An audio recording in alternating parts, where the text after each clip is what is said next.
Hi, well, good afternoon, everyone, and welcome to PPA 500. This is your introductory course into the MPA program. My name is Dr. Powell, and I'll be your instructor for this course over the next 8 weeks or so. Just real quick, a note about these sessions. All of these sessions are being recorded, and then I will place a link to the recording by tomorrow morning onto our Canvas site. So if for any reason you're not able to attend on a Monday evening, or if you just need a refresher on some of the information that we cover here in class, you can feel free to watch those recordings, but those recordings will be made available to you on Canvas. Since we are recording our sessions, the university has some privacy protections for you. And so one of those privacy protections is that you are not required to use your camera unless you want to. It's completely optional to use your camera. And the other privacy protection is you do not have to use your full name in the sessions. If you would prefer rather just to use your first name and first initial of your last name, that's fine as well. And so the university does have those privacy protections just because we are recording these sessions. Um, since this is an online class and the two sections of 500 that were offered for this fall are both being offered in an online variety, it means that you have those protections because you didn't have the option of taking this particular class on campus. And so just be mindful of that and be mindful that we will be recording each one of our Monday sessions. I do want to welcome you to the program. I know it is kind of unusual the way in which the schedule was laid out for us by the university, in that the fall semester began last Tuesday, which means obviously why we didn't have class on Monday, because it was still technically considered advising week. So because the semester began on a Tuesday and we meet on Mondays, we essentially lost that first session. And then next week is Labor Day, obviously, the university is closed. We will not be having classes next Monday. So we then lose that session on September 4th. So our schedule for this semester is really truncated. Instead of having 8 sessions, we have a maximum of 6 sessions. Shouldn't be a problem. I've taught this course in 6-week varieties in the past in the distance learning program, and we can certainly get through all the information we need to get through in 6 sessions. That final session on October 9th, I usually like to reserve that for giving you time to complete the final assessment. We'll have to reassess as we move through our semester together and see if we need to meet in Zoom on that evening on October 9th or not. We'll make that decision a little bit later on once we see how we have progressed through all of our information. Well, welcome to the course. Welcome to the program. It is kind of unusual. If you're taking other courses this semester, I'm sure those other courses have already met, and to have those courses meet before you have the first meeting for your introductory course, it is a little awkward, but it is what it is, and that's the schedule that the university gave to us this semester. Let me tell you a little bit about who I am, and then we'll spend the first part of the evening going through the syllabus, talking about the course and the course requirements, answering any questions you may have about any of the requirements for the course. Do all that in our first half of the evening together. Then we'll take a break. And then after the break, we will get into our substantive information, and we'll start talking about the processes and institutions and principles of American government and where public administration then fits within the parameters of this system of American governance. And I think it probably will be a relatively full evening of information tonight. So we'll probably use up, if not all of our time, we'll use up the vast majority of our time that we have allotted for this evening. Again, my name is Dr. Powell. This is beginning my 23rd year here on faculty in the Graduate Center. It's kind of hard for me to believe that's my 23rd year here. It is my 28th year overall as a full-time faculty member. Before I came here to Long Beach, I taught in Florida at a state university called Florida Gulf Coast University. Started up an MPA program as well as an undergraduate program in political science when I was there. And I started my teaching career at Eastern Illinois University as a faculty member in the Department of Political Science and spent 4 years there teaching primarily public administration, but also some presidency and Congress courses as well. So I've been here at Long Beach for quite a long period of time. I've been teaching the 500 course the entire time that I've been here over the past 23 years.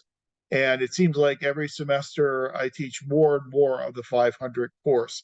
And so typically I teach all the semesters of all the sections of 500 each semester. And I'm also the lead faculty member for this particular course.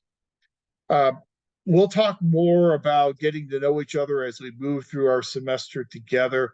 I have provided an introductory posting requirement for you that is ungraded so that you can go onto our Canvas site, go into discussion board, and I'll show you our Canvas site in just a few minutes.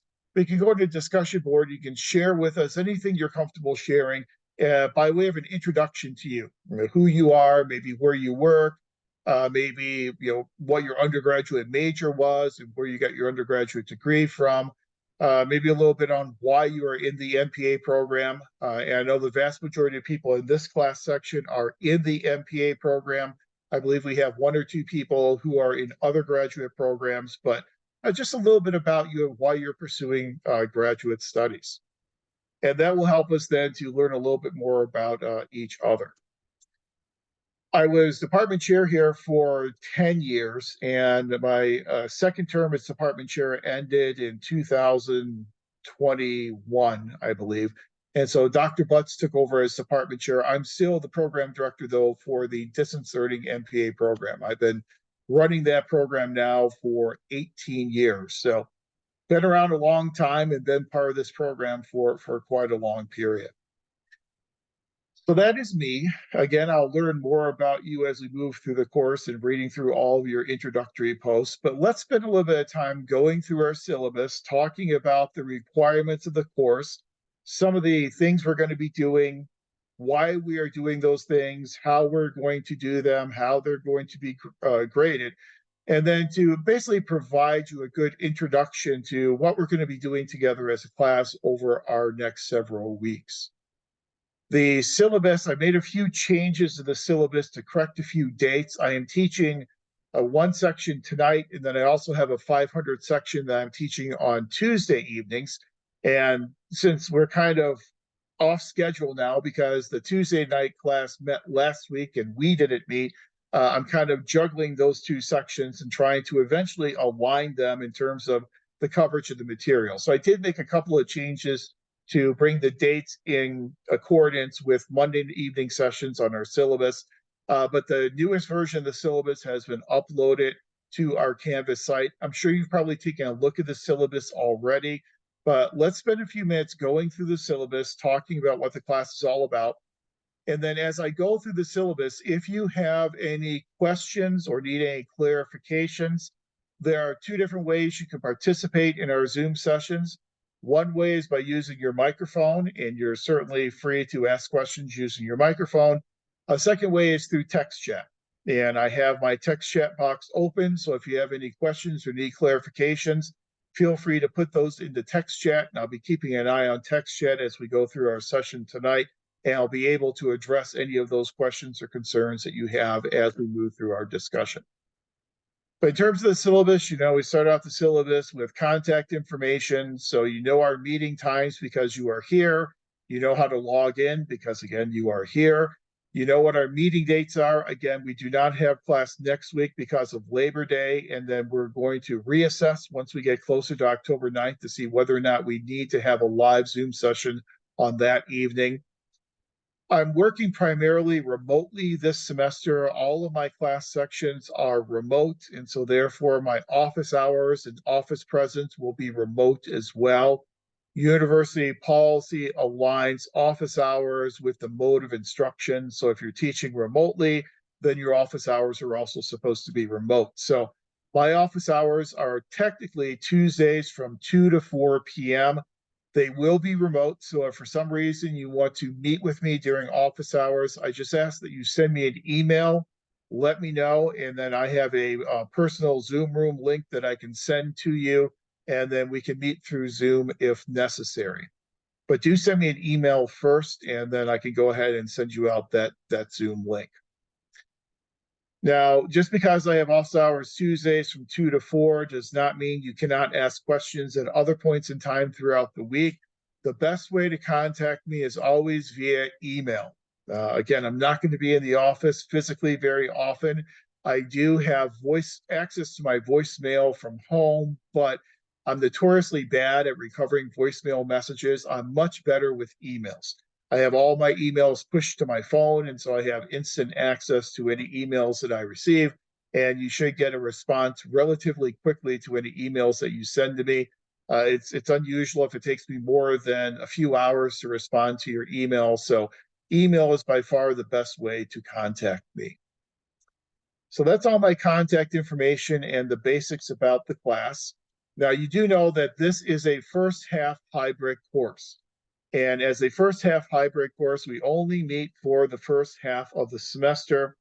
We are considered a hybrid course because we're a mixed modality. We have our Monday evening Zoom sessions, which are synchronous in nature. They are real-time synchronous sessions. And then we also have discussion board assignments on Canvas that are asynchronous, that you'll be completing throughout the course of the week, for the most part at your leisure and at your convenience. So since we combine synchronous and asynchronous, the university considers us to be a mixed online type of an approach to our delivery. Since we're a first half hybrid course, once we get to October 9th and you turn in your final assessment, that final assessment gets graded, and then we are done with the class at that point in time. These first half hybrid courses are oftentimes then complemented with second half hybrid courses. So there are some courses in the schedule that begin in the middle of October. And the idea was that when we created these back in 2007, is that it will allow students to bookend their courses. And so you can get 2 courses done in the time it would normally take you to complete 1 course. So I don't know if you have any second half hybrid courses, but if you do, this course will be done before your second half hybrid course begins. So we are literally done with this class as of October the 9th. So it goes by very, very quickly. We don't leave out information. So the information that you cover in this accelerated version of the course will be the exact same information you would have received in a 15-week course. This is just accelerated. We go through the material a little bit more quickly, but we do not cut out any information. So the education is exactly the same between this version of the course and a 15-week version of the course. We did, as a faculty, sit down a few years ago, and we came to the conclusion that we needed to redesign this 500 course. I did a student survey, and I looked at where students were coming from as they entered the MPA program and what types of undergraduate majors they had. And when I did that survey, I found out that of all that responded, there were no less than 39 different undergraduate majors represented in the MPA program. So a lot of people think that people in the MPA program all come from political science or all come from criminal justice undergrad, and that's not true. We have students from psychology and sociology. We have engineering students. We have students from chemistry. We have students from biology. We have students from English, from history, all over the campus coming into our program. And since we have so many undergraduate majors reflected in our student body, we realize that not everyone has the same exposure and the same training in American government as they enter the MPA program. So we redesigned the 500 class a few years ago in order to put a heavier emphasis on American government and to really talk about public administration and where it fits within the institutions and the processes of American governance. We also put a heavier emphasis upon the discipline of public administration. Since very few students come into this program with an undergraduate major in public administration, it's important in this course that we really define what we mean by the study of public administration and how the study of public administration compares to the study of other disciplines. And we'll have a protracted discussion in this class in future sessions about the discipline of public administration. And we'll talk about whether or not public administration is a discipline. We'll talk about the requirements of being an academic discipline, and then you'll have the opportunity to formulate your own opinion about whether or not you believe that public administration is a discipline. But it's important that we have that type of foundational work done in this course so that as you then move on to future courses in the program, you have a very good, very clear understanding of what it means to study the field of public administration. And so that's different the way we do it today than how we did it several years ago. So much more emphasis on American government, much more emphasis on the discipline and field of public administration. I've also listed in the syllabus 4 basic course learning objectives for you. You can read through those on your own. As I said before, this is a mixed online course, which means we will be meeting every Monday at 4 p.m. with the exception of next week for Labor Day. We'll be meeting through Zoom and having these synchronous sessions. We will use most of the time. So our sessions are scheduled for 4 p.m. until 6:45. I'll try not to keep you past 6:45 on any given Monday evening, but we will probably need to consume the vast majority of that class time in order to get through and cover all of our material. The course is designed to provide a logical flow, so every new concept builds upon the previous concept. And so it's kind of what's called a scaffolding type of an approach. And so it's important that you really stay up to date on the readings, that you stay up to date on these the recordings of the sessions, to make sure that you're not falling behind or missing any information. I do not take attendance at these Monday evening sessions. I understand that you have busy schedules. I understand some people, a lot of people in our program work for cities and oftentimes provide service to city councils. Some city councils and some boards like to have their meetings on Monday evenings. And so there may be some Monday evenings that you cannot attend. You will not lose any points if you're not here on Monday, but I would require that you would review the recording that I'll place on Canvas.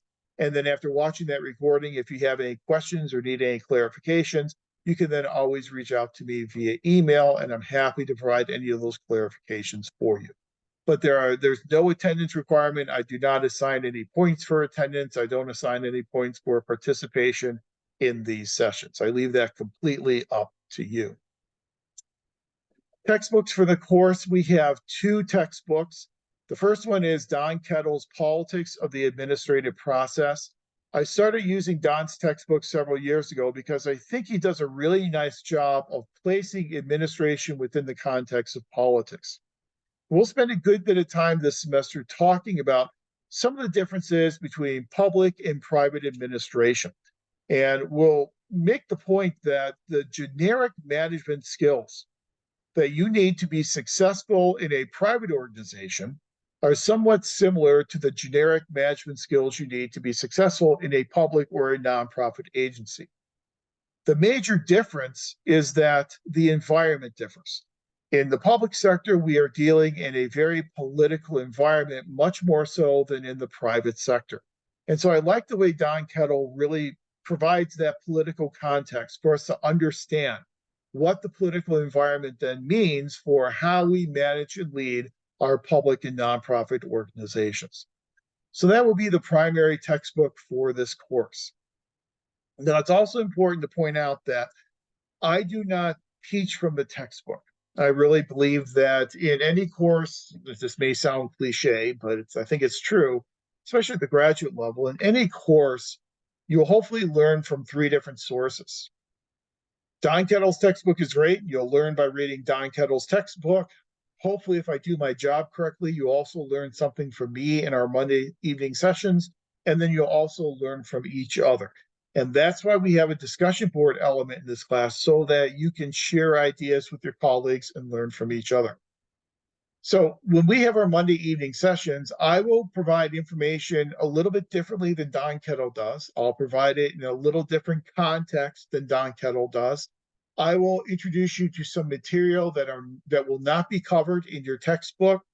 We won't cover all the material that's covered by Kettle in the textbook, So what I'm saying is basically you can't necessarily succeed in this class by just reading the textbook. You also have to either be here or watch the recordings for our Monday evening sessions as well. I do not teach from the textbook. Then our second textbook is the Classics of Public Administration. And this is a good book for you to hold on to throughout your time in the MPA program if you can. These are seminal classical articles in the discipline of public administration. And so there are some articles in there on ethics. There are some articles in there on leadership and on organization theory and on policy and on research and program evaluation. And what I want you to do in reading some of these articles from the classics text is to have the opportunity to get exposure directly to these articles yourself, rather than just relying upon me telling you what the articles are about. So I want you to be able to read these classical articles and then be able to formulate your own opinions and your own perspectives on these articles and these authors. And you'll see I've noted for you throughout the syllabus when the reading comes from Kettle versus when the reading is coming from the classics textbook by Schaffertz and Hyde. There will be also some additional materials that I will be adding and have added onto Canvas that you'll be reading as well. Things like the Articles of Confederation, the Constitution I've added onto our Canvas site, some Federalist Papers, most notably Federalist Papers 10 and 39. And so there are links on our Canvas site for you to access those readings as well. So I will conduct all of our Monday sessions with the assumption that you have read the material. So please have that material prepped as you arrive on Monday evening into our Zoom session, because we will be then making reference to that material as we go out throughout our Monday sessions. Any questions up to this point before I move along? Gives me a chance to take a drink of water. All righty. The next section of the syllabus deals with evaluative criteria. Question. I'm sorry, go ahead. Hi, just wanted to clarify. So the readings that are listed per week, do we read them before that Monday or do we read them after class that Monday? That's a great question. The readings that are listed for a week are the readings that we will cover in that Monday session. So they should be read before that Monday session. Now, the one exception to that is some of the readings for tonight in terms of the Articles of Confederation and the Constitution. Since this is our first Monday session, I don't expect that you've already read those. But going forward, yes, whatever readings are listed for that week need to be prepared before that week we meet in that weekly Monday session. Okay. That's a very good question. Okay, let's talk about some of the evaluation criteria. I know it's always an important point. I was in graduate school as well, so I always want to know what I was doing throughout a class and how what I was doing would be evaluated by the instructor. So I try and be very objective and very straightforward with the assignments we use in this class and how those assignments then will be evaluated. This course is an introductory course into the program, so it is somewhat different than the courses you'll be taking later on in the program, in that in this course, we don't place a lot of emphasis on research. So you're not doing research papers like you might be doing in future courses. Instead, we're doing more practical applied assignments to kind of get you going in the program. So there's not a whole lot of requirement to do much outside research to do these assignments. Now, that being said, in our next session we're together on September the 11th, we will have Kelly Janicek from the University Library who will be here to talk to you about how to do research in public administration. And she will provide you with about an hour and a half, 2-hour session showing you all the different electronic databases that are geared toward public administration, how to use those databases, how to do effective searches using those databases. And we'll also talk to you about using APA format. And that's what we use here in this program, and how you cite references using APA. That information you'll get from Kelly on the 11th will be primarily moving forward into future courses, because we're not doing a lot of research in this course. We're doing much more applied thinking, where we're taking concepts and skills that we cover on Monday night that are covered in the textbook and applying those in practical types of situations. So in terms of the assignments that we're going to be doing in this course, we have several assignments. Some of them are what we would consider credit, no credit in nature, and some of them will then be graded based upon substance. So as you can see, the assignments that you have, number one, you have this thing called an initial skills self-assessment. That initial skills self-assessment is essentially a credit, no credit 5-point assignment. Everyone in PPA 500 completes this initial skills self-assessment, where they will do a self-assessment of their knowledge and their skills as they enter the MPA program.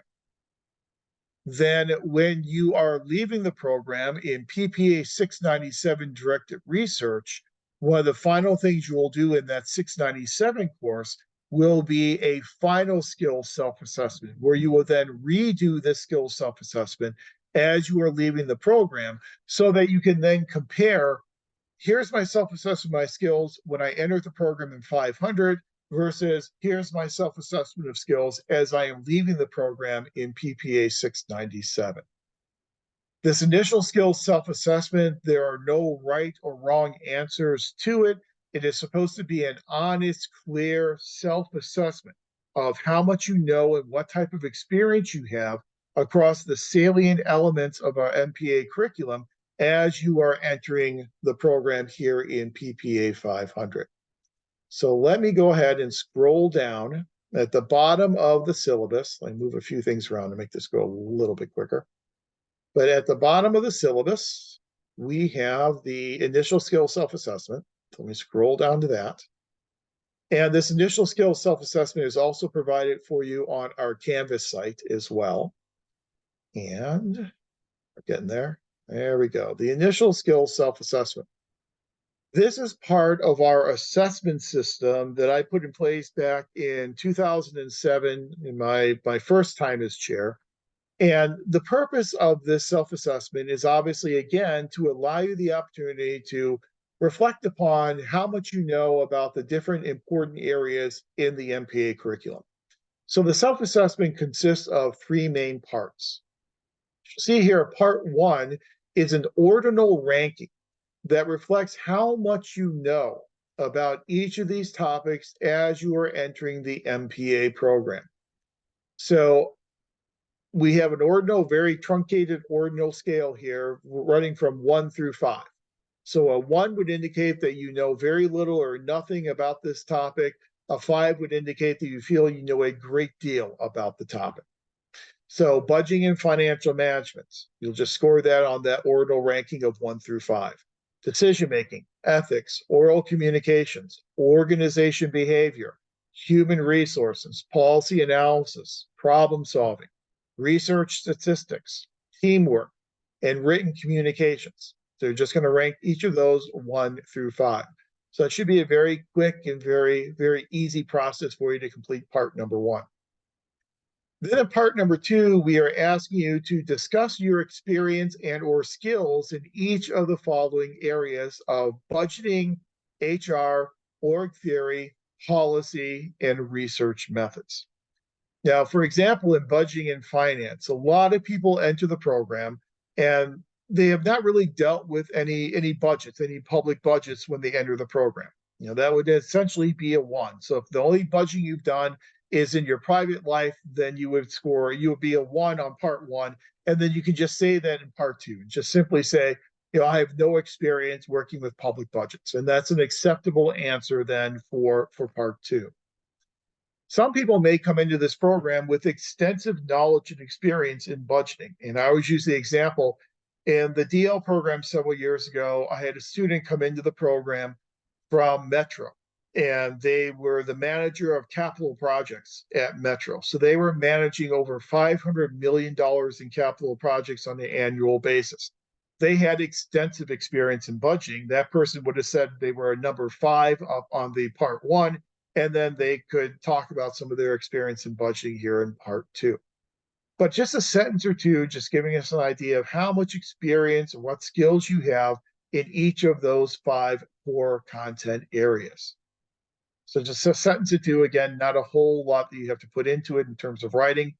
And then part 3, we're asking you to discuss your reasons for pursuing the MPA degree and what specific skills you hope to acquire in the MPA program. So why are you here and why are you getting the degree? Again, a paragraph here I think would certainly be sufficient in order to answer part 3.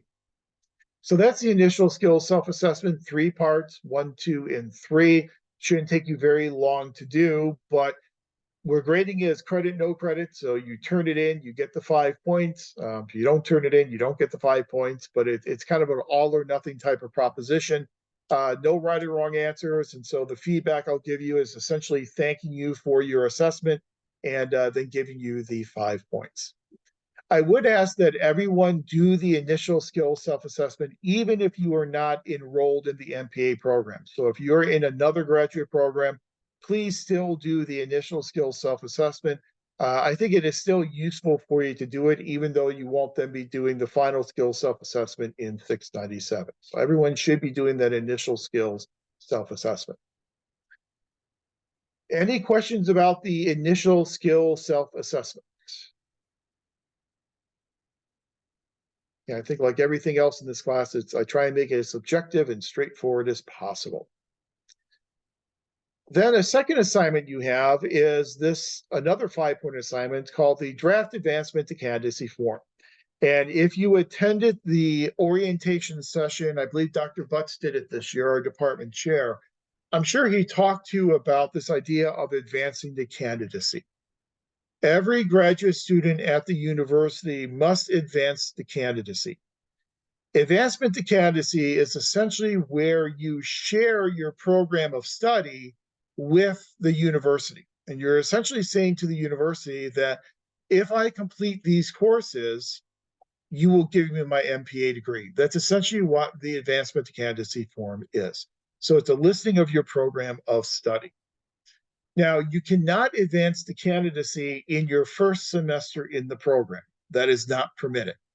So you're going to have to wait to advance to candidacy until you have completed at least 6 units in the program, 2 courses, with a cumulative GPA of at least 3.0.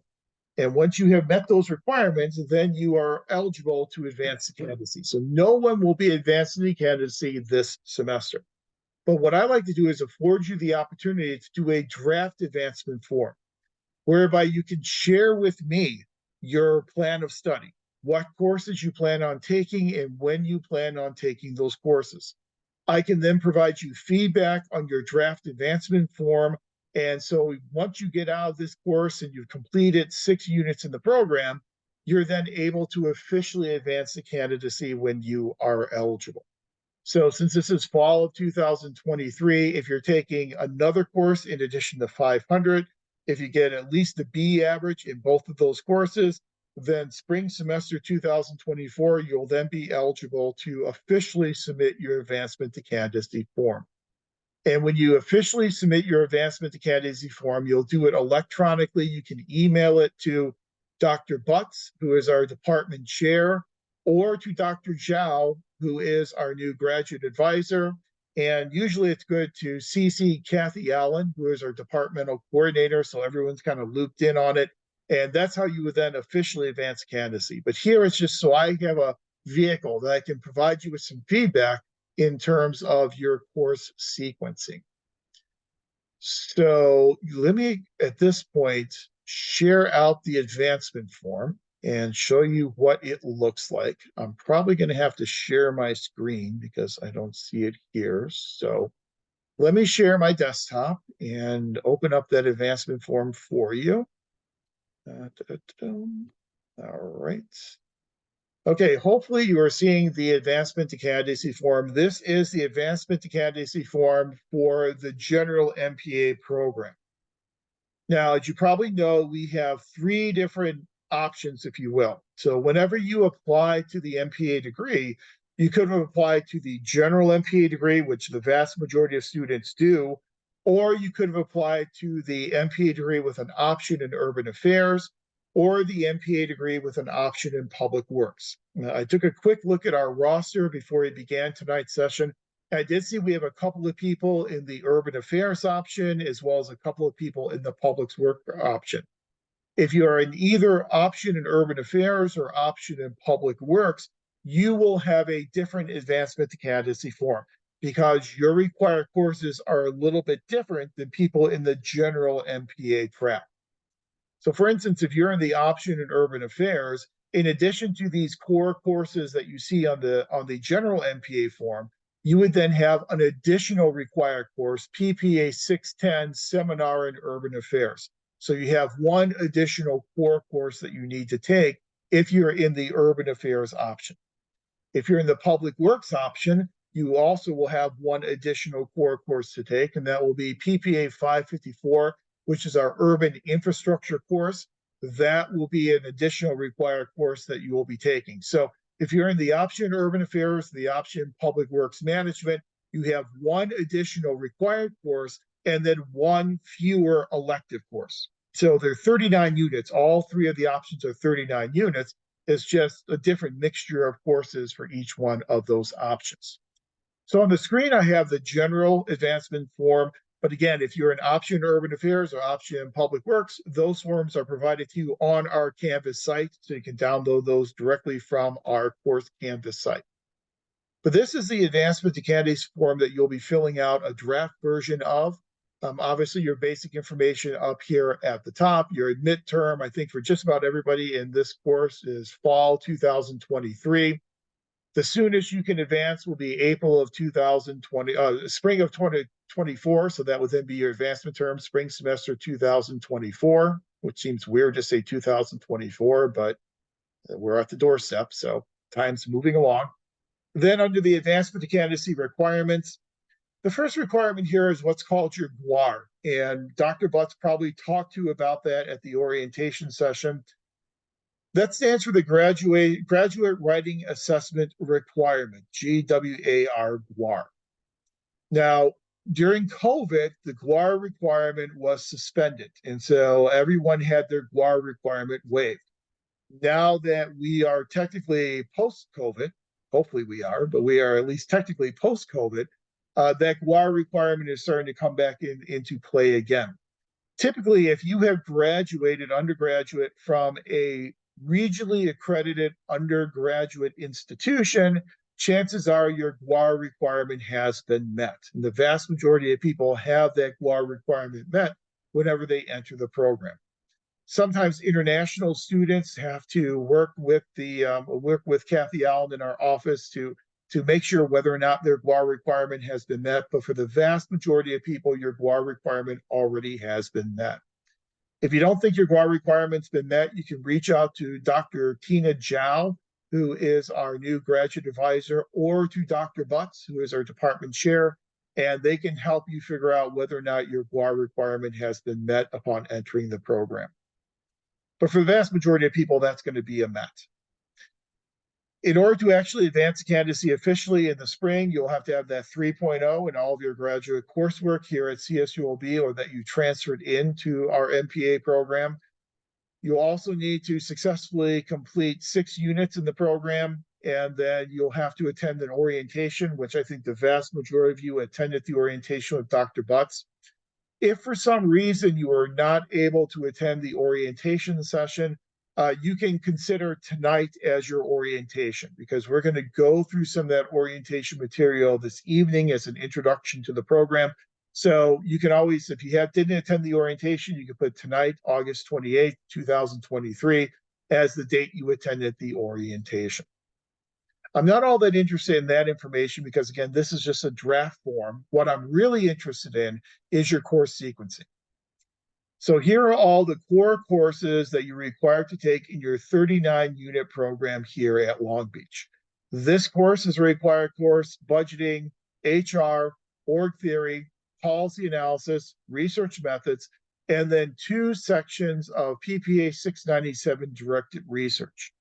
In directed research, that is not a classroom-based course. So in directed research, you'll be working individually on those 5 case studies. And that's kind of one of our exit requirements for the program is you will complete 5 case studies, 1 case study in each of the 5 main core content areas of budgeting, HR, org theory, policy, and research methods.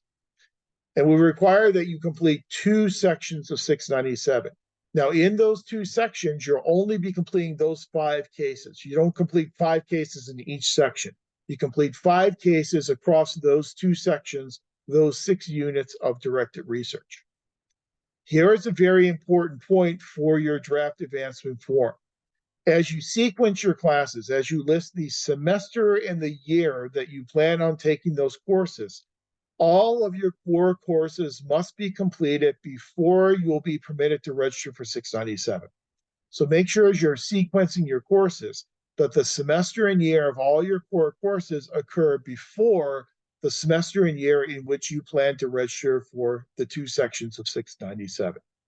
So that's really important. And if for some reason you have one of your core courses listed in the same semester and year as 697, you'll get a follow-up response from me and feedback saying you can't do that. You have to have all your core courses done before 697. Don't worry about the grade column because obviously you haven't gotten grades on any of those courses yet, so don't worry about that. I'm just looking at your sequencing and if you're taking the courses in the right order. Now, the way in which they're arrayed here on the advancement form, that doesn't signify anything except 500 should be your first course. But in terms of the other core courses, you can take those courses in whatever order you would like to take them in. That's completely up to you. Just be mindful that the budgeting course has a microeconomics prerequisite. So in order to be issued a permit to take the budgeting course, you'll need to have completed an undergraduate microeconomics course, or you'll need to complete PPA 518, Microeconomics for Public Administrators, to serve as the prerequisite for you then to get the permit to register in public budgeting. So if you don't have your microeconomics prerequisite done yet, you're going to have to get that done before you'll be able to register for 555. And then also 696 research methods also has a prerequisite, and that's statistics. If you've taken an undergraduate stats course, then you've met the prerequisite for research methods. If not, you can take PPA 517, which is analytical skills development, and that will then serve as a prerequisite for 696 research methods. But 555 and 696 are both by permit only. You'll have to meet those prerequisites before Kathy will issue you a permit to allow you to register in those courses. Other than that, you can certainly take the courses in any order that you would like to. There is some overlap between 670 and 696. Some of the skills you cover in 670 are very similar to some of the skills you will cover in 696. So sometimes people like to take those courses together in the same semester because there is that overlap in some of the content of those 2 courses. But you can sequence it as you like, as long as you take all your courses before you get to 697. Then you have your elective coursework. Since it's a 39-unit program, 24 of the units are required, and then 15 units or 5 courses will be electives. Your electives can come from within the department, or you can also potentially take electives outside the department as well. If you plan on taking an elective outside of the department, you need to contact Dr. Zhao or Dr. Butts and get their approval. Because what they'll need to do is they'll need to look at what course you want to take outside the department, who is teaching that course, and whether or not you're allowed to enroll in that course.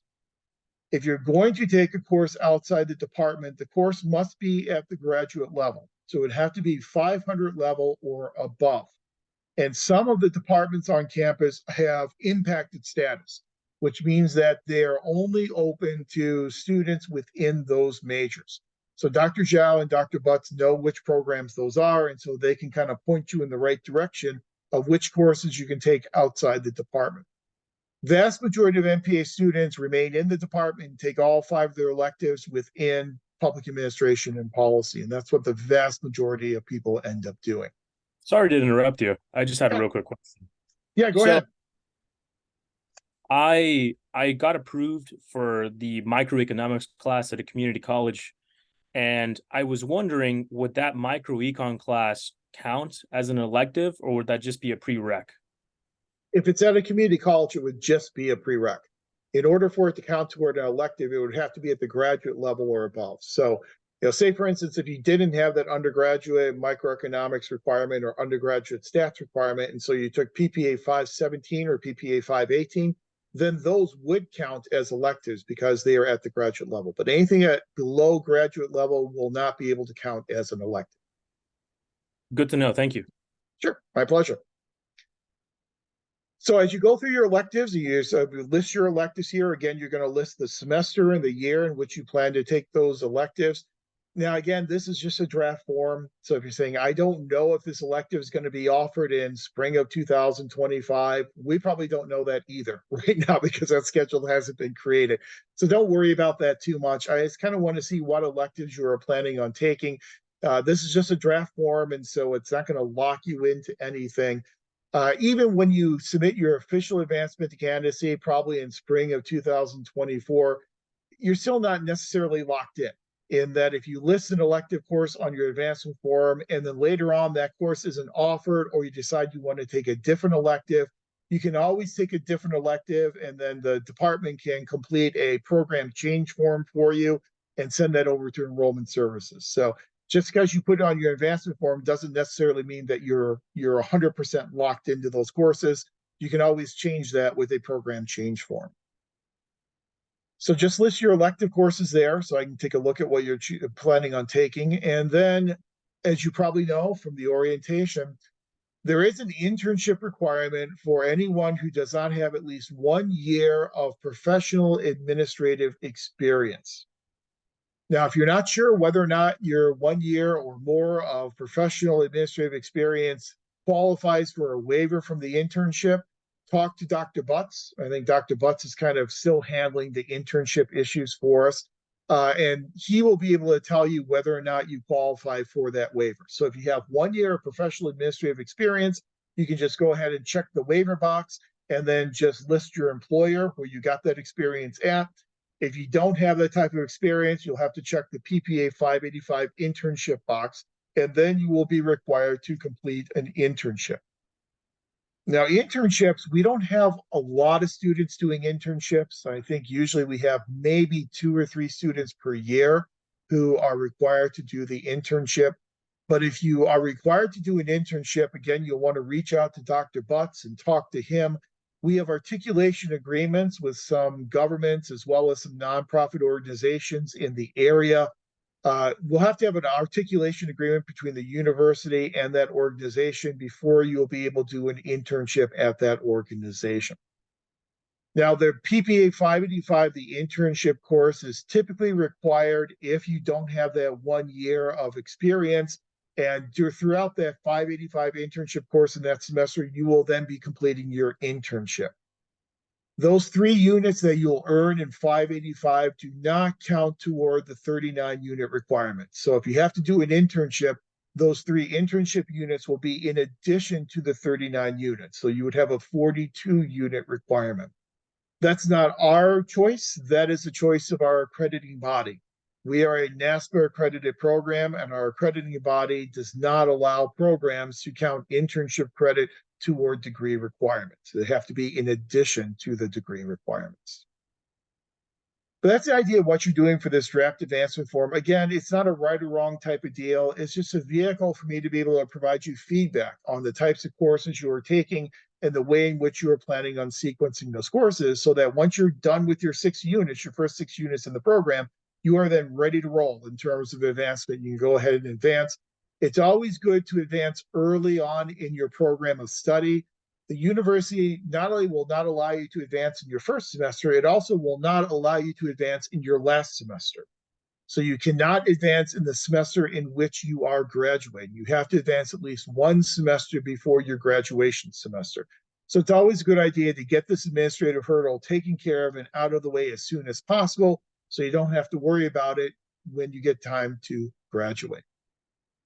So that's your draft advancement form. Now, for anyone who is not enrolled in the MPA program, you do not have to do the draft advancement form. It doesn't make any sense for you to do it. It doesn't really serve any purpose for you to do it. So if you are not enrolled in the MPA program, just simply send me an email and just say, I'm not enrolled in the program, and I will go ahead and waive the draft advancement requirement for you.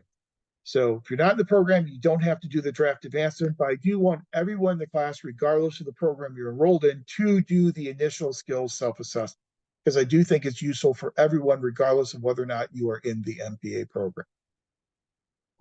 Okay. Let me go back then to our syllabus. We're jumping around from page to page here. All right. And you should see the syllabus again. So initial skills self-assessment, 5 points. Draft advancement candidacy form, 5 points.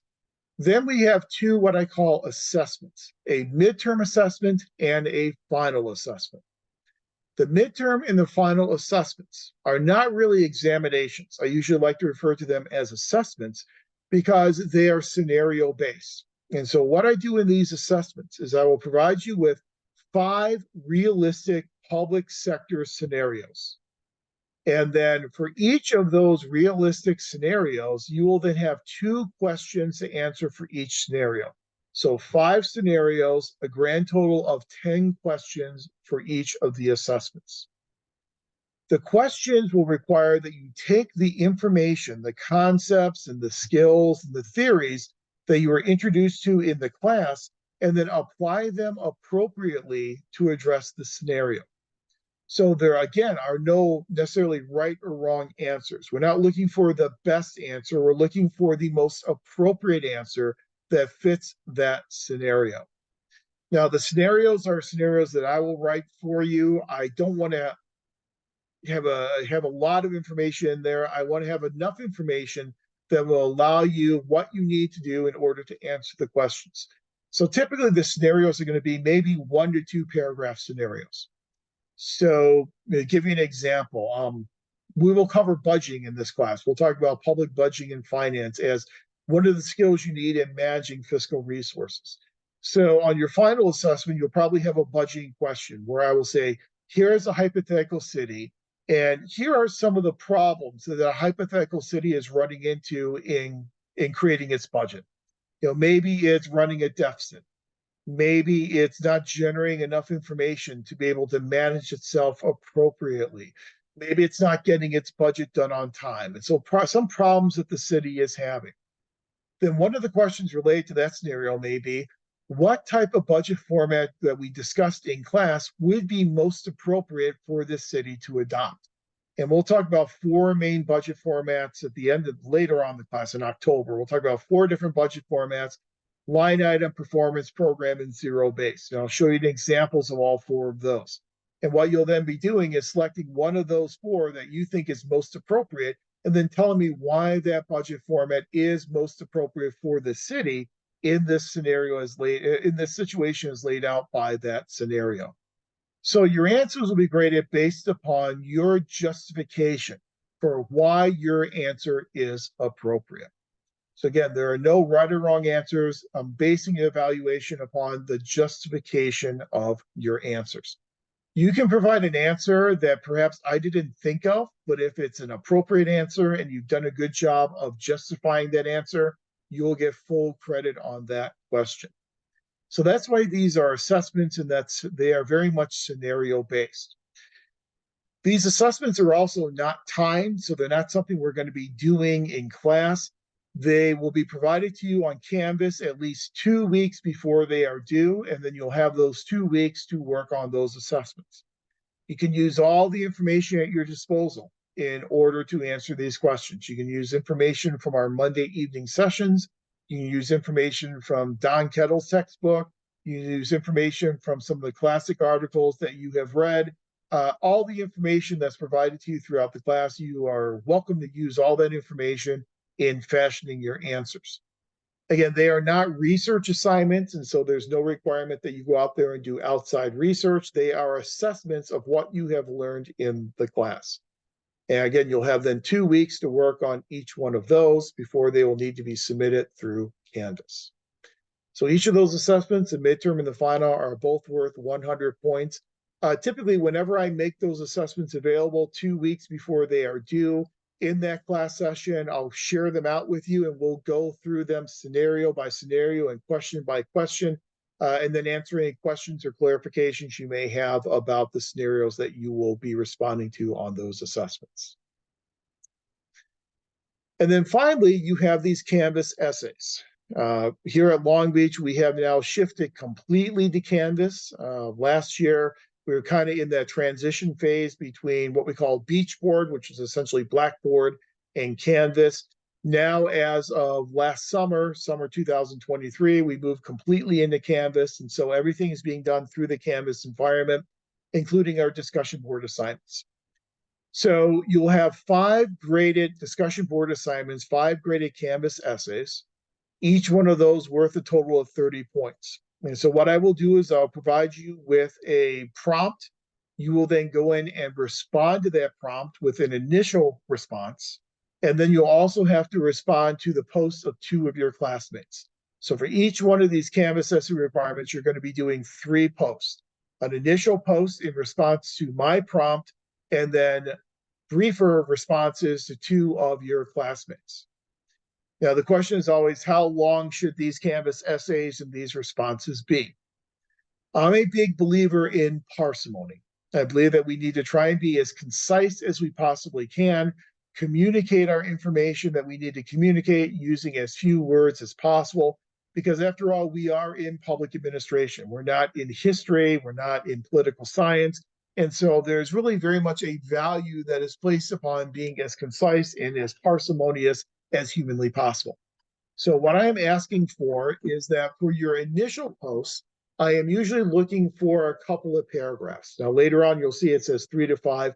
I've shortened that. And I really have determined over the past several years that most people can do a good job of responding to the initial post in about 2 paragraphs. So usually there are 2 paragraphs. If you have to go beyond that, you have to write 3 or 4. That's fine as well. You know, there's no top end limit to how much you're going to write. I will continue reading every word that you write. So just whatever it takes for you to answer the question, to respond to the prompt is going to be sufficient, but usually about 2 paragraphs in length. Then for your responses to classmates, those can be much shorter. Those typically are 1 paragraph. So, you know, a couple sentences, 2, 3 sentences will usually be good enough for those response posts to your classmates.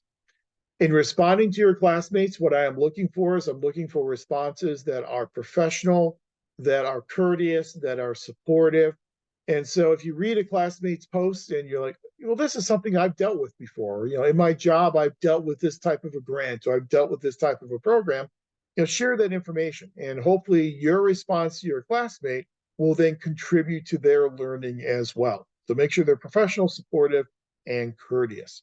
So 2 paragraphs for your initial post, and then 1 paragraph for each of your responses to classmates. So for each of these graded Canvas essays, those 30 points, 20 of those points will be awarded for your initial response, and then 5 points for each of your responses to your classmates, for a grand total of 30 points for each of our 5 graded Canvas essay assignments. Again, your introductory post that you're going to be doing over the next week, that is not graded, and so you can just talk about yourself, whatever you feel free sharing. That will not be graded, but the other 5 will be graded at 30 points each. You add it all up, and that's 360 points for our semester together. Grading scale is your basic 90, 80, 70, 60 type of split. We do not, if you're new to Long Beach, we do not have plus and minus grading scale. We tried that 2 or 3 times since I've been here at Long Beach, and it's always gone down to defeat. The faculty vote overwhelmingly in favor of pluses and minuses. Students vote overwhelmingly against pluses and minuses. There are a lot more students than there are faculty members, and so the students always win, and we don't have pluses and minuses. So as a faculty member, I like pluses and minuses because it allows us to make some distinctions, because at the graduate level, we do have a whole lot of grade compression. And that's true for any graduate program at any institution in the country. Usually our grades tend to congregate around the A and the B level at the graduate level. And so it is nice with pluses and minuses. You can distinguish between someone who got a 98% average versus someone who got a 90% average. We don't have that, and so anything 90% or above will be a final grade of A for the course. Since I'm a really nice guy, I also have a 1% flexibility rule. And so if you turn all the assignments in on time, you give what I usually like to call the old graduate school try. If you come in at 89%, I will give you that 1% bump up to the A level. If you come in at 79%, I'll give you that 1% bump up to the B level. Now, grades of A, B, and C all count at the graduate level. And so if you do get a C in a class, you shouldn't panic. That still counts. You still get credit for that course. It's just you have to maintain a cumulative graduate grade point average of at least 3.0. So if you get a C in a class, you have to balance that with an A in another class to get your GPA back up to a 3.0. But that C will still count towards your graduation requirements. Grades of D at the graduate level do not count. And so if you end up getting a D in a class, you will then be required to retake that class in a future semester in order to try and increase that grade. Here at Long Beach, typically, and it's kind of a gray area I found when I was department chair, but at Long Beach, typically, if a student has to retake a class, so if they got a D one semester and then they get a B in the same class the next semester, then that B will count, but for grade point average purposes, the D is also factored in. And so it's kind of what you call repeat and average. And so the overall grade would be a C for grade point average calculations, but at least getting the B in the course the second time you took it would then allow those units to count. And that's kind of how it's done at the graduate level here at Long Beach. And at the undergraduate level, especially a lot of institutions, is what's called repeat and delete. You don't have repeat and delete at the graduate level here at Long Beach. It's kind of repeat and stay. I've got some grading rubrics there for all the assignments. I'm not going to waste our time tonight going through all those. You can read through those on your own. But again, those are the major assignments you're going to be doing here in this class. So not a lot of research, much more application. Then I've got a course schedule here for you, breaking it down by the week in terms of the topics that we're going to be covering and the required readings for each of those weeks. Now, again, tonight, August 28th, is our first night. And so these reading requirements, I'm not holding you to those for tonight because obviously we're just getting started. But as you can see, tonight we're doing our course introduction and review, covering the syllabus. I've got some slides, introduction to the program slides we're going to cover in a couple of minutes, as well as some slides on the program's mission, some of its values, and then some of the requirements of NASPA accreditation. Just kind of familiarize you with what it means to be a nationally accredited MPA program. If you could, before next week, go ahead and do that introductory posting. Again, it's just ungraded and it's just any information you'd like to share about yourself so we can learn a little bit more about you. Then, depending upon how we progress tonight, I hope we do still have time tonight to get into some of our substantive information on the foundations of American democracy and our democratic republic. Some of the readings that you'll be doing, because again, it's our first night together, so I'm not requiring that you have these done for tonight, but the Articles of Confederation as well as the Constitution, both of those are included on our Canvas site. And then we also have some founding documents such as Federalist Papers, 1039 and 51. Our real emphasis will be on Federalist Paper 10 and Federalist Paper 39. And then you can get started working on your Canvas essay number 1. That's not due yet, but something you can start working on. Week number 2 is Labor Day, as we said, so there'll be no class on September 4th. So we kind of miss out on that session, which is tough, but we will make it up. And then in week number 3 on September 11th, the beginning of the session will be Kelly Janicek from the library, who will be here to talk to you about how to do research in public administration and types of electronic databases you can use, as well as how you do APA formatting for citations. Then we will finish up whatever we need to cover in terms of American government, and hopefully then also have time in the second half of class to start covering accountability and ethics. We'll talk about ethics in the public sector. We'll talk about why it is difficult to hold people ethically accountable. We will talk about the ASPA Code of Ethics, and ASPA stands for the American Society of Public Administration. And the ASPA Code of Ethics will go through all the principles of the ASPA Code of Ethics. I'll share those with you. and talk about what they are and why they're sometimes difficult to implement. We'll also talk about the meaning of public service. What does it mean to be a public servant, and how does it really differ from being in the private sector? Gosh, just jumped again. Your readings will be chapter 1 in the Kettle book, and then there's also an article, Bennington and Moore, Public Value. The number, I think it's 55. You'll have to look at the classics text. It may be off by a number or so, but it's the Public Value Bennington and Moore article from the classics text. So that's in the Shafferts and Hyde textbook. Week 5, we'll get into the scope of government. We'll talk about the size and scope of government. We'll compare public and private sector organizations. We'll talk about how they are similar. We'll talk about how they are different and what the implications of those similarities and differences are for how we study public organizations. Chapter 2 in Kettle, and then from the classics text, this article by Graham Allison. Public and private organizations, are they fundamentally alike in all unimportant respects?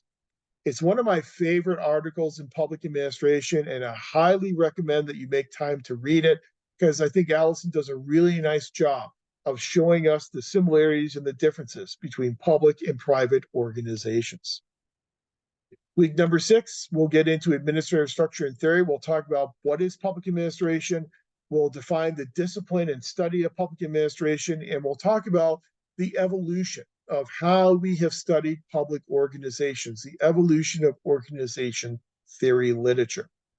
Chapters 3 and 4 in Kettle, and then this seminal article by Woodrow Wilson, The Study of Administration, in your classics text, that really did establish the whole idea of the study of public administration and really laid the framework for public administration as a field of study.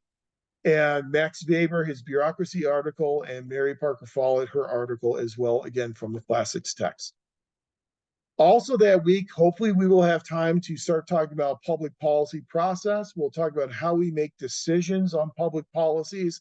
We'll talk about what it means to be an effective public organization, how we define effectiveness, and then how do we achieve effectiveness as public organizations. Chapters 5, 6, and 10 in Kettle, and then an article in the classics text by John Kingdon talking about policymaking. Week 7, October the 2nd, we will get into administrative reform and the civil service. We will talk about the eras of public employment, how public employment has changed, how public service has changed since 1883. We'll talk about the influence of public employee unions and collective bargaining on how we manage personnel. And then also in that week, we will talk about managing human and fiscal resources. We'll talk about human resource management. We'll talk about budgeting and financial management. You can see the associated readings there. And if time then remains, as kind of an extra add-on topic, how we measure performance in the public sector. Now, that's only on a time-permitting basis that we will cover that information. And if all the stars align and everything goes well, and we get through all that information, then week 8, October the 9th, we will reserve that time for you to complete your final assessment. So the plan right now is to not have a live Zoom session October 9th. We'll call that our final exam time, and it'll just afford you some more time to finish up that final assessment. Now, that's if we cover everything and everything goes well. Hopefully, we won't have to have a session to then cover remaining information. Here are your important due dates for your assignments you want to make note of. The initial skills self-assessment is due on September 11th. The draft advancement to candidacy form is due the following week on September 18th. The midterm assessment I have due on September the 24th, because I'm trying to align it with when the due date is for the other 500 section I'm teaching.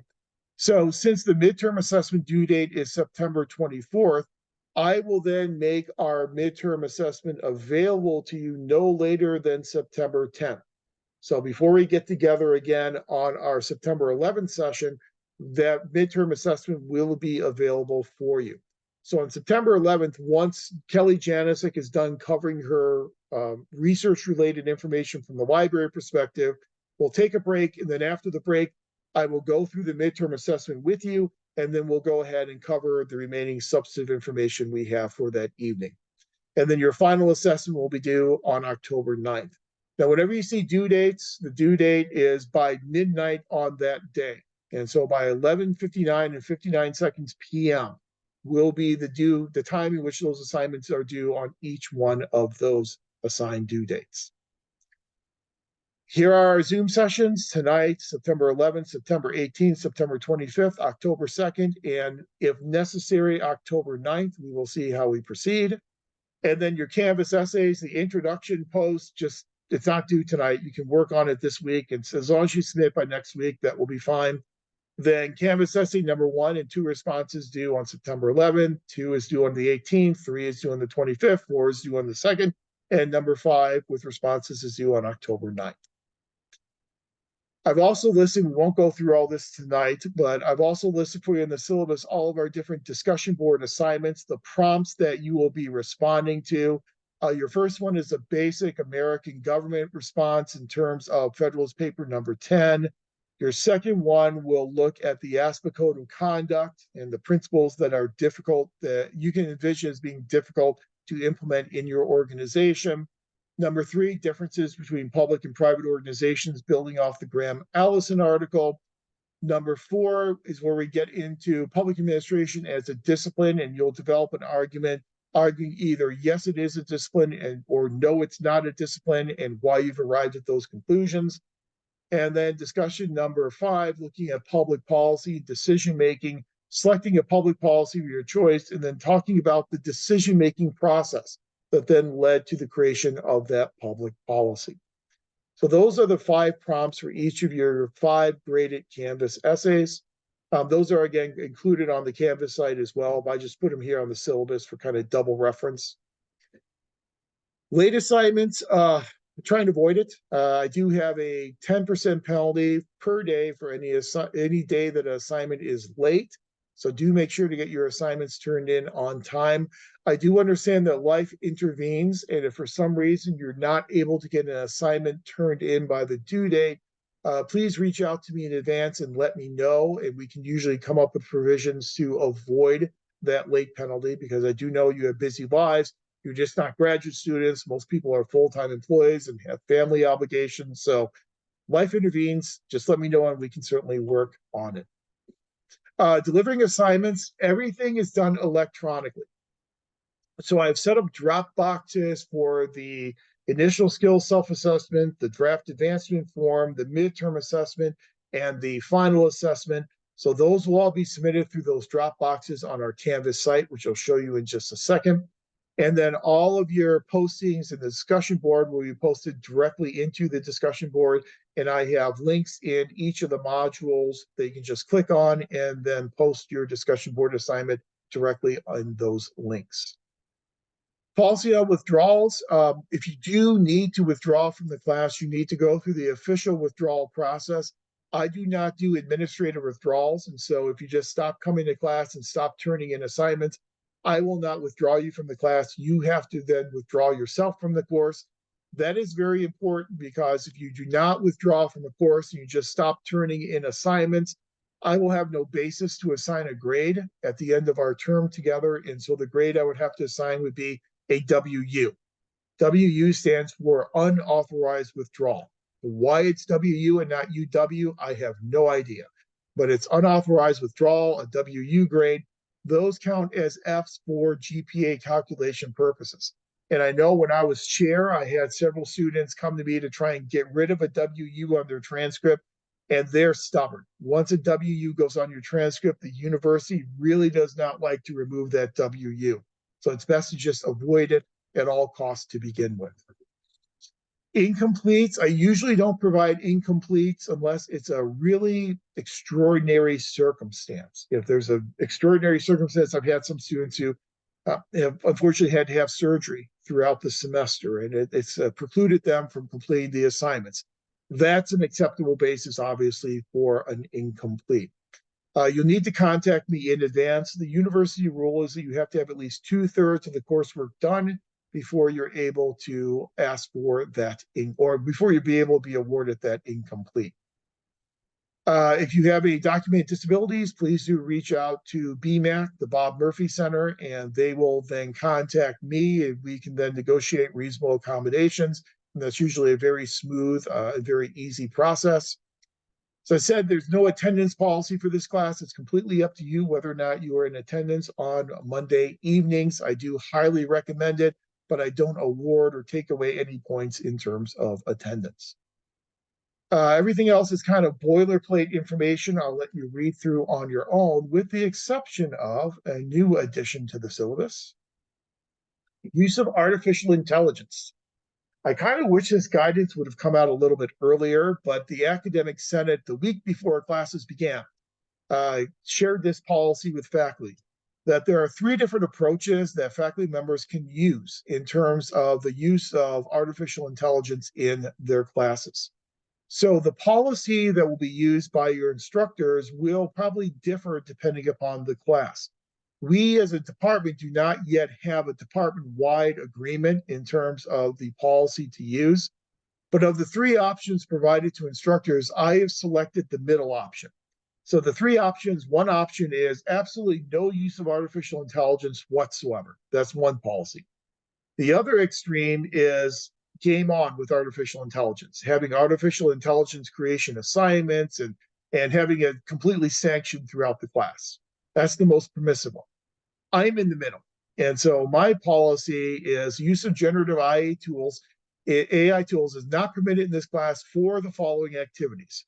You cannot use AI to impersonate you in classroom context, such as using AI tools to compose discussion board prompts assigned to you or content that you put into a Zoom chat. You cannot use artificial intelligence to write the draft of a writing assignment. And you cannot use artificial intelligence to write entire sentences, paragraphs, or papers to complete classroom assignments. What you can use AI for is kind of as a brainstorming tool. And so if you need to use it as a brainstorming tool in terms of, coming up with topics for papers in future courses, or coming up with, with ideas for how to address scenarios, that's okay in terms of a brainstorming tool. I just don't want to see it supplant your writing and your critical thinking. And so do not use it for writing papers. Do not use it for writing discussion board posts. That is prohibited in this class, but you can use it for brainstorming to come up with ideas and to come up with topics. So it's kind of the middle of the road approach that Academic Senate allows with the use of artificial intelligence in this course. Now, in the future, depending on what the PPA faculty decide, there may be one policy that applies to all courses, but right now we don't have that uniform approach. And so different courses will take different approaches to the use of artificial intelligence. And that's it. That is the syllabus. I know we spent a long time going through the syllabus and the course requirements, but I think it's helpful that we do that here on the first night so that everyone's very clear on what we're doing, why we're doing it, and when we are doing it. I do want to share out with you, since the vast majority of people are new to the program, some people are new to Long Beach as well, to share out with you our Canvas sites, so you know how to navigate the Canvas sites. Let me do that very quickly here. I'm going to have to share my desktop and find it. Okay, hopefully you're seeing our Canvas site. Let me put it in student view for you, so it looks like what it will look like for you. So this is our Canvas site, just a real quick tour of our Canvas site. Announcements you've already probably seen. I put a welcome announcement on there. And also I put a library tutorial that will be something that you can refer to after we have our session with Kelly Janicek, so that you can be familiar with some of the things that she is talking about in our session. You have a link to the syllabus, hopefully the newest version of the syllabus. And here are our modules. So I've broken the class down into weekly modules. And so here is week 1. For week 1, I've got the slides we're going to be using in the second half of class tonight, program introduction slides, as well as a program mission slides, and then the slides to get us talking about the foundations of American government. The link to the Articles of Confederation is right there. A link to the Constitution is there. Link to your Federalist Papers, then below it. This link will take you to all the Federalist Papers, all 85 of them. This will take you to those specific papers, 10, 39, and 51. If you have to prioritize your reading, read 10 and 39, because that's what we'll talk about much more so than 51. Your introduction post that you're going to do, your ungraded post, is right here. You just click on that, and that will then take you to the discussion board.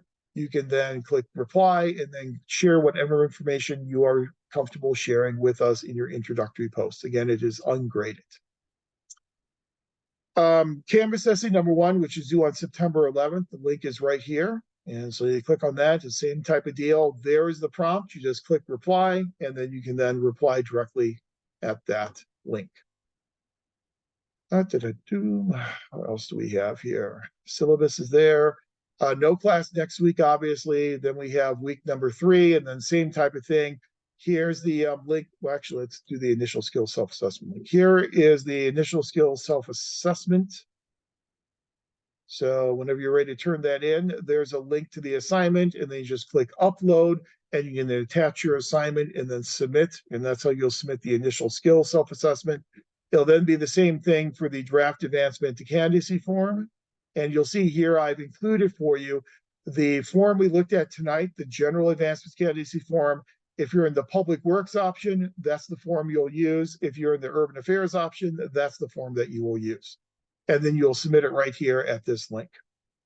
Then your link for Canvas essay number 2. And as you go through the modules, you'll see each Canvas essay, you've got a link right there to post. You will not see the midterm and the final assessment on here because I have not made them available yet. The midterm assessment will pop up and become visible to you no later than September 10th. And like I said, I'll make them both of those available to you at least 2 weeks before the beginning of the term. And then each one of your weeks here, some weeks I have some supplemental readings for you, some examples. So here are examples of performance evaluation formats, the general schedule, which is the federal employment schedule. I also have for you some examples of budget formats as well. So that's just all supplemental information to help you along with those topics in the class. But that's essentially our Canvas site, what it looks like, and how you'll be submitting then the assignments and the discussion boards through our Canvas site. Any questions about either the course, the syllabus, or our Canvas site that we've covered so far tonight? Professor? I'm a second-year student, so I've already done my advancement to candidacy form. Can I just resubmit the one I've already done? Absolutely. Yeah, just resubmit that, and that will then get you those 5 points. Okay, thank you. Any other questions? I have a question. Go ahead. I noticed on the syllabus, the midterm assessment says September 24th, but that's a Sunday. Was it meant to be Sunday, or should it be? Yeah, it was. Yeah, that's a good pickup.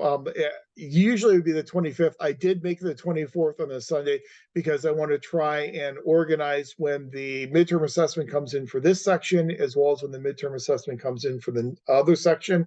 And these are both big sections, so I have about 50 students between the 2 sections.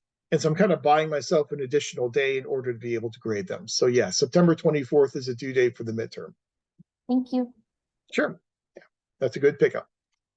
Okay, let's see. We have anything in text chat? I inadvertently let my text chat closed. Okay. I have a quick question. Is it Yeah, go ahead. possible? Is it possible on Canvas to start like a group chat or a class discussion outside of the weekly Canvas essay? Like if somebody just had a question about the reading that they wanted to bounce ideas off of with other people in the class. Yeah, that's a great point. And what I can do is I can set up a class cafe, and I've done that in some other classes. And so I can set up a discussion board called the class cafe, and then you can use that for that exact purpose. If you want to bounce ideas off each other about ideas about readings. Yeah, I'll go ahead and create that class cafe that will serve that purpose. Oh, that'd be awesome. Thank you. Well, thank you. Thanks for reminding me, because like I said, I've used that in the past. I did not do that this term. So tonight after class, I'll get that cafe set up for you. But thank you. Okay, in terms of your Canvas essays, you are not required to cite outside resources. I'm really just kind of looking at those Canvas essays for your ability to apply the information. So I'm not really requiring any outside research for that. So you don't have to have any outside resources. You're not precluded from using outside resources. And so if you do want to use some journal articles or something, you're certainly welcome to do that, and just make sure that you do cite any information that you use that's used from outside the classroom. So if you're using information that we talk about in our Monday session, you don't have to cite that. I kind of see that as being, general community information. So you don't have to cite any of that. But if you're using anything from a published text or from a journal article, then yes, please do cite that in APA format, but it's not required. It's kind of gravy, as I like to call it, a little bit of an add-on if you'd like to do it. Oh, so Professor, Mhm. for let's say we're for this first Canvas assignment, we were talking about the Federalist Paper 10. We wouldn't need to cite Madison in that. Yeah, no, I don't require that, because it's something that we all have access to. It's something, we kind of know where it came from. So no, you would not have to cite Federalist Paper in Madison for that. We know you're talking about Federalist Paper, so we know where it comes from. Gotcha. Thank you. Sure, absolutely. Okay, I know that we are pushing, was it 5:25? So it's probably more than enough for us to have covered this up to now. So let's go ahead and take a break. I usually like to give you about a 15-minute break every evening. So let's take a break until 5:40, if I've done my math correctly. And then let's come back at 5:40, and then I will do some program introduction information, talk to you about the mission of the program. And then if we have any time remaining after that, we'll get started with American government. If we don't have time remaining, then we'll just wait and put off that American government discussion then until we get back together on September 11th. So come on back at 5:40 and we'll get into some of that orientation information about the program.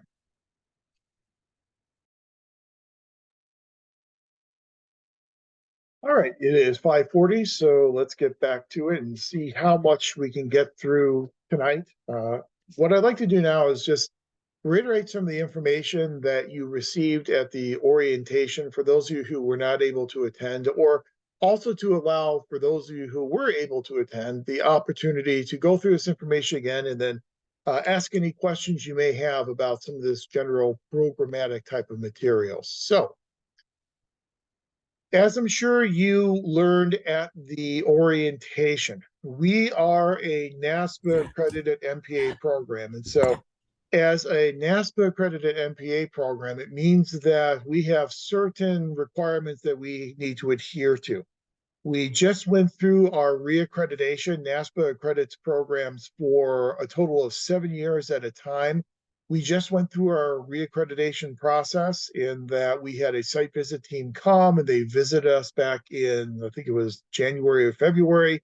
We put together a self-study. It was then reviewed by the Commission on Peer Review and Accreditation. Several years ago, I served as a commissioner on that commission, so I know how much work they put in and how much they scrutinize every program whenever they do reaccreditation. And then we received our reaccreditation letter in July, reaccrediting us for the full 7-year term through the year 2030. So we are NASPA accredited through 2030. In 2030, we'll then have to go through the reaccreditation process again. We as an MPA program have been continuously accredited through NASPA, I believe since 1987 or 1988. NASPA began accrediting programs in the early to mid 1980s, so we are one of the first programs accredited by NASPA and have been continuously accredited by them ever since. It's important to be a graduate of a NASPA accredited program because whenever you come out of a NASPA accredited program, employers know that you have received 5 universal learning competencies that we will talk about in a few minutes. And so that really does set our program apart from non-accredited programs. As you know, we do have a relatively small full-time nucleus faculty, but it's also a relatively stable nucleus faculty. Dr. Butts is your department chair. Dr. Tina Zhao is taking over as graduate advisor, so she'll be the graduate advisor moving forward. I'm a former department chair and currently the director of the Distance MPA program. Dr. Baber is in our faculty early retirement program, which means that he teaches half-time. He joined the faculty at the same time I did back in 2001. Dr. Martin, who does primarily our human resource management, as well as our urban affairs courses. He's been here since, I believe, 1999 or 1998. And then Dr. Matthews, who's been with us now, I believe, for 6 years. She does primarily our nonprofit courses and then a lot of policy analysis as well. So those are our 6 full-time faculty members. One of our longtime faculty members just retired as of last spring after, I believe he was here about 26 or 27 years, and then he is retired. So hopefully in the very near future, we'll be able to replace him. We are going through the process now. We're getting a full-time lecturer. So hopefully we'll be adding a 7th person to our nucleus faculty. In addition to our 6 nucleus faculty members, we then have a strong cadre of part-time adjunct faculty members. We have over 20 faculty members who are on the adjunct basis, teach very frequently in the program. A lot of them are former city managers, some are current city managers, and a lot of people who have a great deal of experience in the public sector. You also are very familiar with the requirements of the MPA program. You know, we are a 39-unit program, 24 units are required courses, and then 15 units of electives. You know what the required courses are. We covered those on our draft advancement to candidacy form. The one I will point out to you, though, will be that final core course that you take, which is PPA 697 Directed Research. Again, you'll do 6 units, 2 sections of directed research.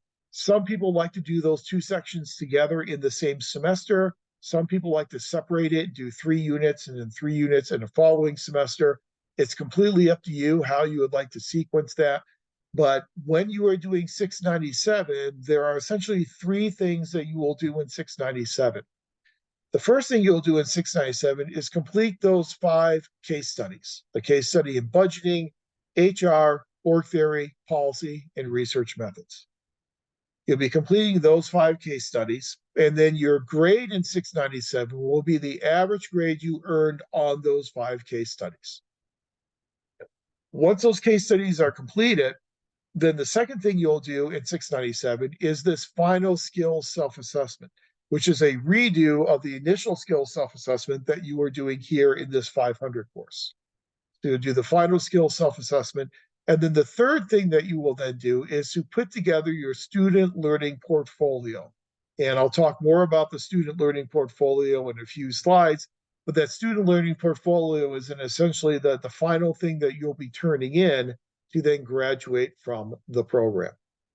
Then in addition to 24 core courses, you then have 5 electives, 15 units in electives. We had talked about usually people take those from within the MPA program, but there is a mechanism for taking electives outside the program with approval from either Dr. Butts or from Dr. Zhao.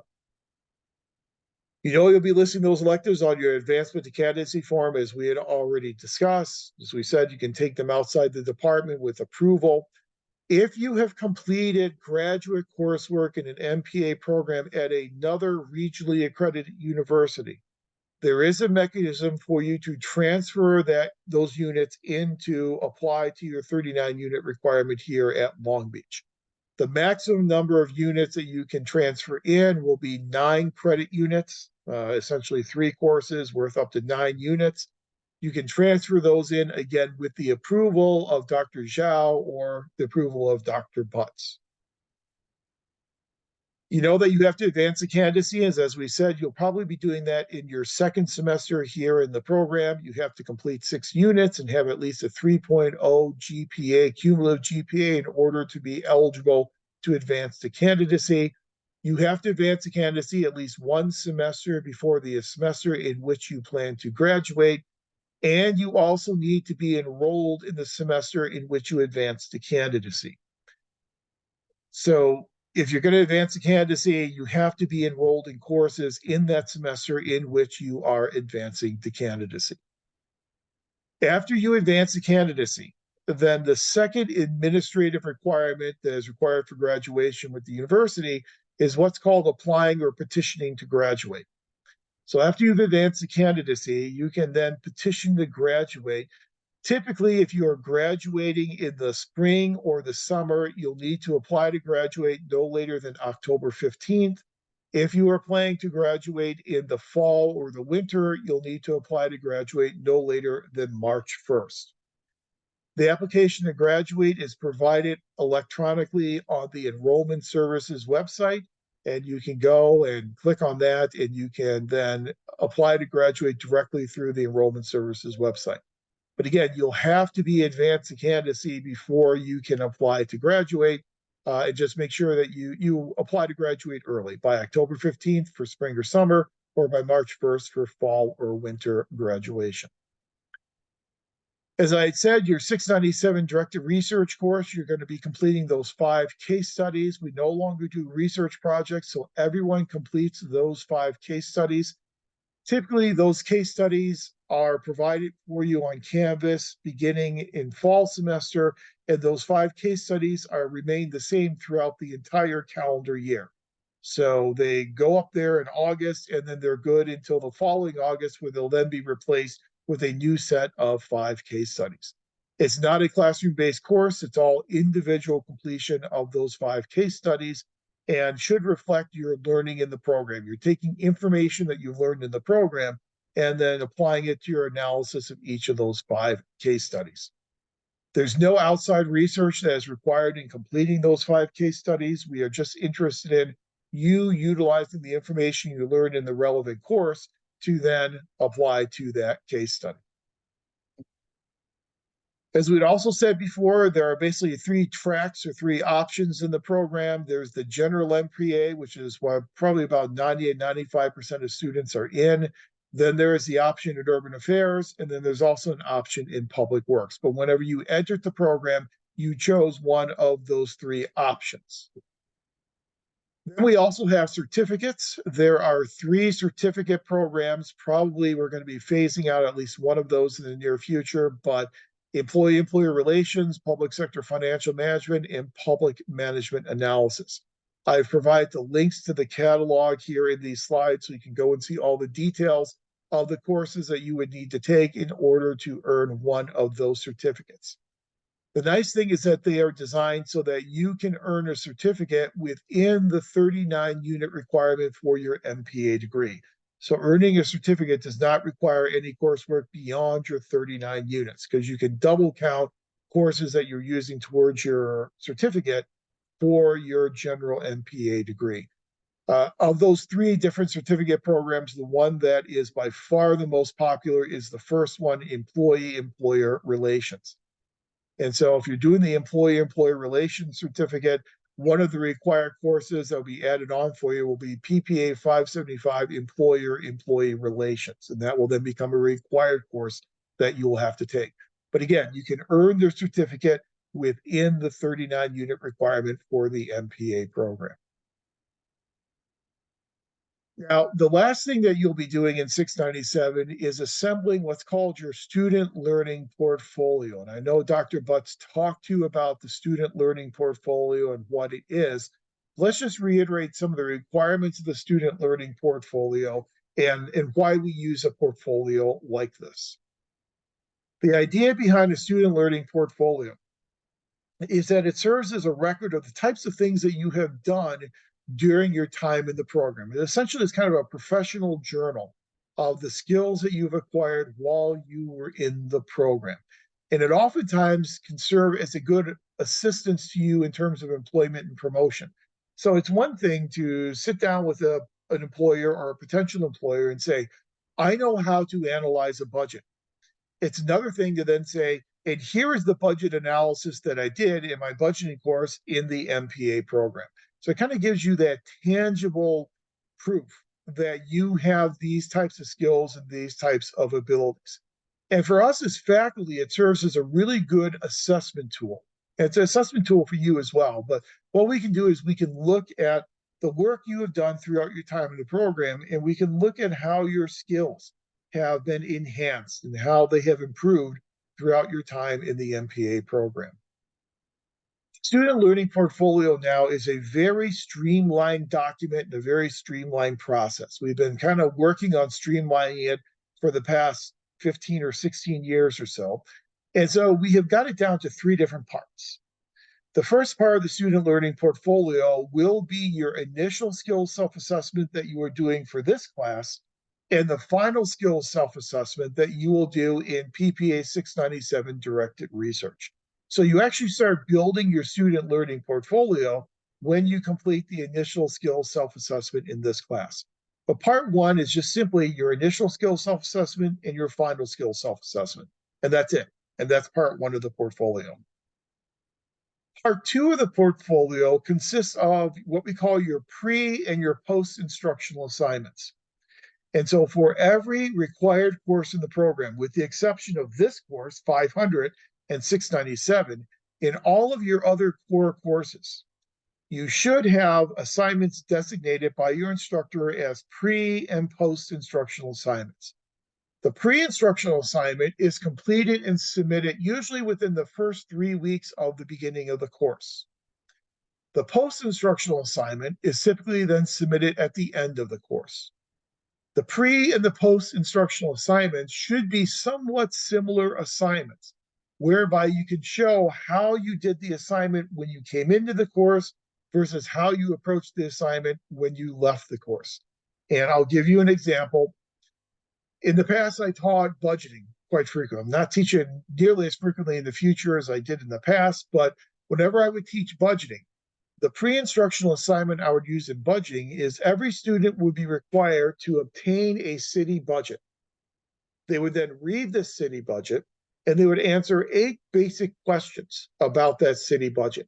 And that then served as their pre-instructional assignment. And that would be turned in the very beginning of the course, using no course information, using only what students currently knew about how to analyze a budget to answer those 8 questions. So for me, in those pre-instructional budgeting assignments, it was fine for someone to say, I do not have the information to answer this question. So one of the questions was, what type of budget format is being used by the city? Well, if you had never dealt with a budget format before, you probably would not know what the different budget formats were. And so you and your pre-instructional could simply say, I do not have the information to answer this question. And that is a valid, acceptable answer. Then for the post-instructional assignment, they would take the same city budget and they would then analyze it, answering those same 8 questions. On that post-instructional assignment, they then must answer the questions. There's no such thing as I do not have the information, because they have received that information throughout the course. So on the post-instructional assignment, you would use all the information that you've acquired in the course to answer those 8 questions. So you can see how that kind of bookends your budgeting experience. You can look at how you answered those 8 questions before you had budgeting versus how you answered those 8 questions after learning all this information in that budgeting course. So those pre and those post-instructional assignments are required in budgeting, HR, org theory, policy, and research methods. As you go through the program and you start taking those core courses, look very closely at the syllabus for each of those courses, and the syllabus should identify the pre and the post-instructional assignment used for those courses. If you do not see a pre and post-instructional assignment identified, you should reach out to your instructor, because every instructor who teaches a core course should be using a pre and a post-instructional assignment. So in part 2 of your student learning portfolio, you will just submit the pre and post-instructional assignments from budgeting, HR, org theory, policy, and research methods. Those are assignments you can submit as is. So you're going to submit them in part 2 of your portfolio in the same form as you submitted them in the class. So you do not have to submit any revisions or comments from your instructors. You just submit the assignments as you submitted them for the course requirements. And that's part 2, the pre and the post-instructional assignments for those 5 core courses. Then in part 3 of the portfolio, you'll be submitting the 5 case studies that you complete as part of PPA 697. And again, you submit them as you submitted them in 697. No revisions or anything like that will be required. And that is it. That's your student learning portfolio. Part 1, initial and final skills self-assessment. Part 2, pre and post-instructional assignments.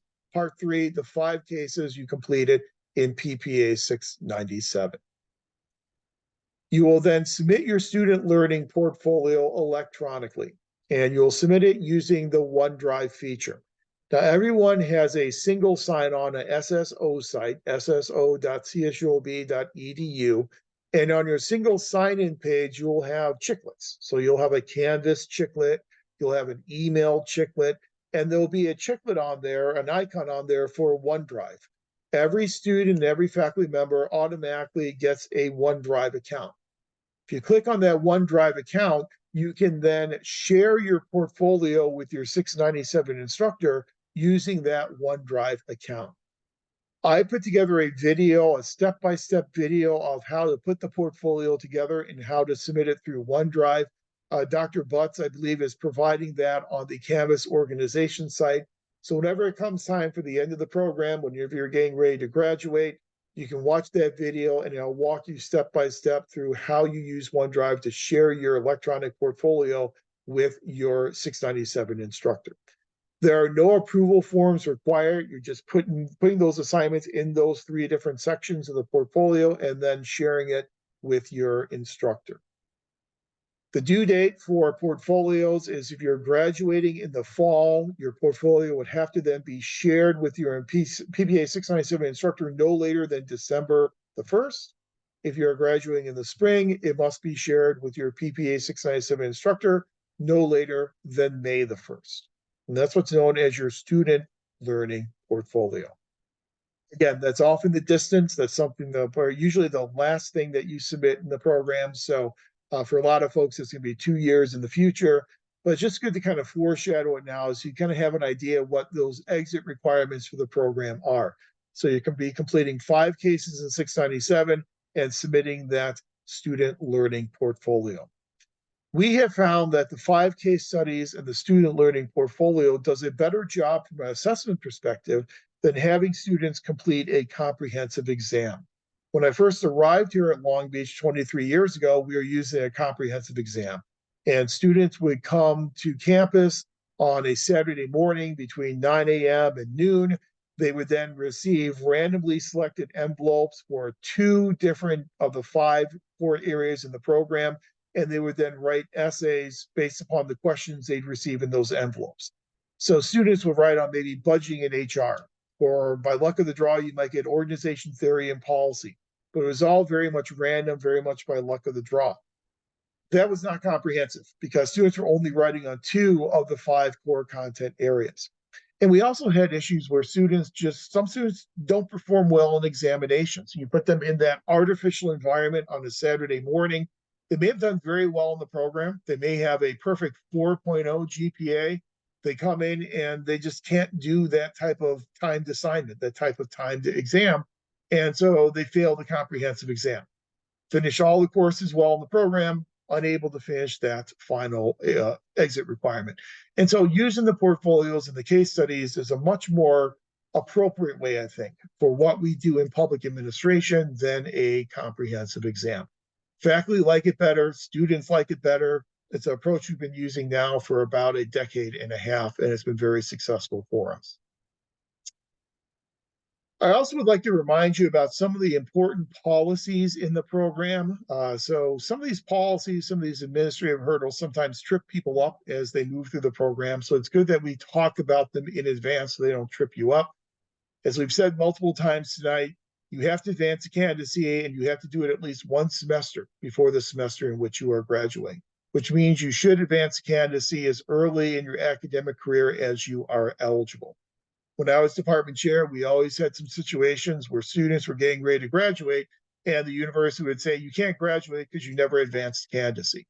And so they would then have to add a semester on to their studies so that they would then be eligible to advance to candidacy and graduate. But advancing candidacy early is always very much advisable.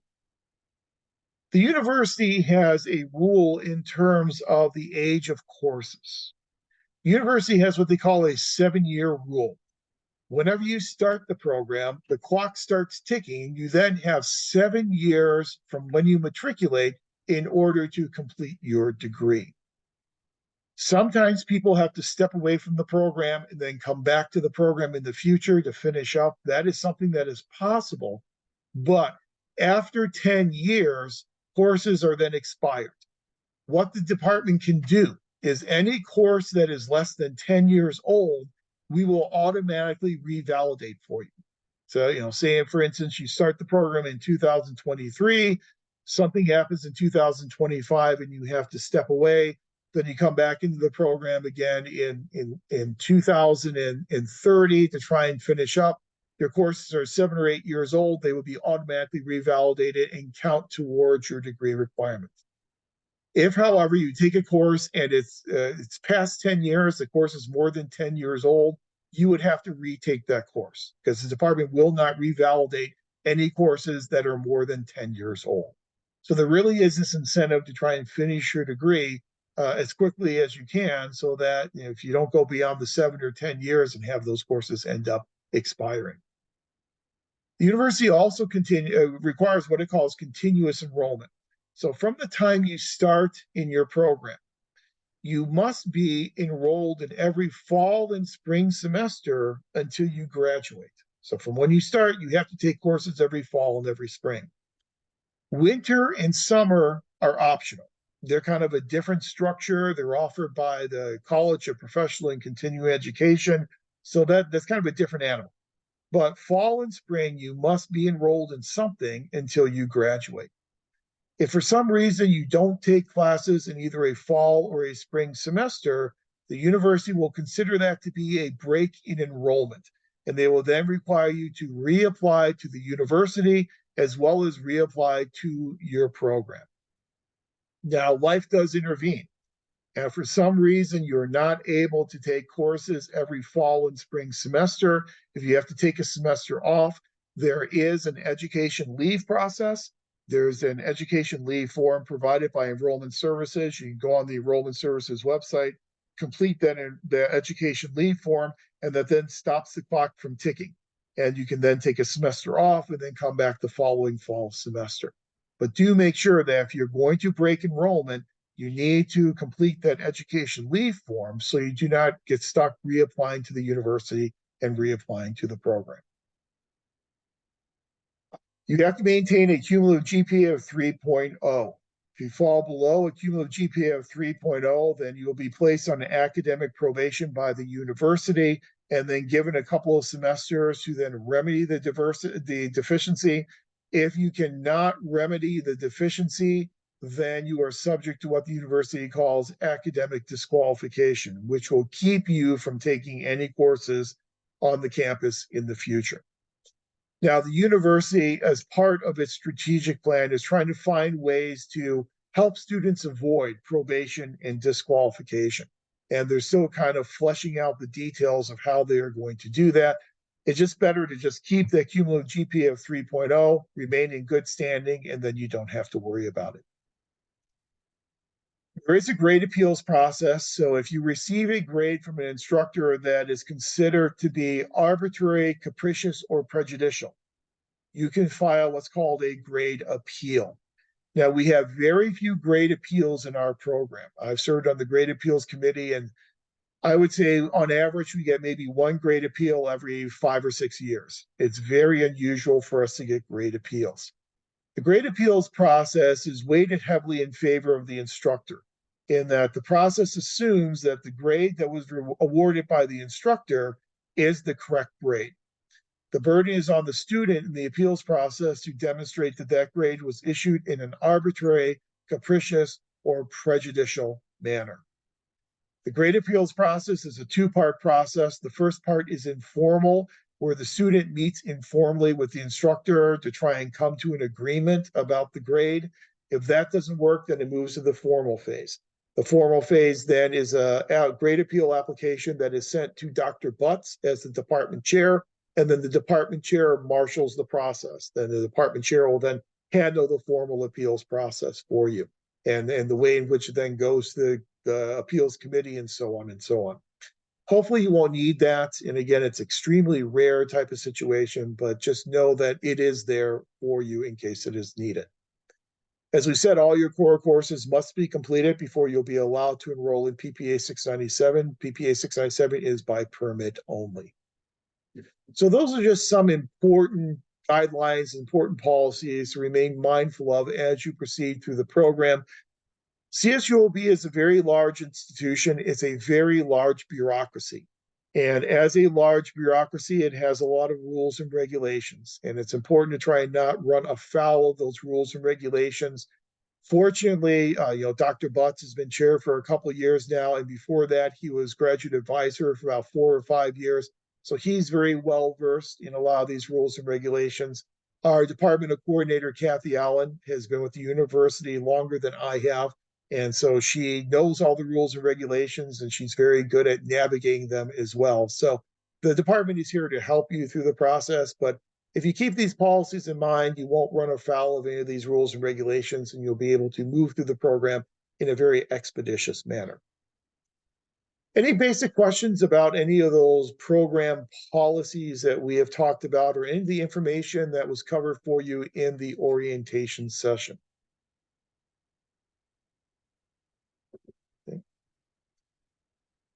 Let me then share out for you, if I can find it, the next set of slides. And here with this set of slides, we're going to talk briefly about the mission and the purpose of the MPA program, some of the public sector values that underpin the program, and then talk to you about NASPA accreditation and the 5 universal competencies that you will receive as part of a NASPA accredited program. So here is the mission of the MPA program. As part of our reaccreditation process, we went through a strategic planning exercise where we solicited comments and feedback from all of our stakeholders, from students, from alums, from part-time faculty, from employers, from community-based organizations, from administration. Every single person or group that had a stake in the MPA program had the ability to participate in this strategic planning process. And the culmination of this process was the creation of this mission statement. The mission of the MPA program, the Graduate Center for Public Policy Administration, is to educate and graduate a diverse student population with the professional competencies necessary for leadership, policy, and management roles in the public service and in community-based and nonprofit organizations, both within Los Angeles metropolitan area and the nation.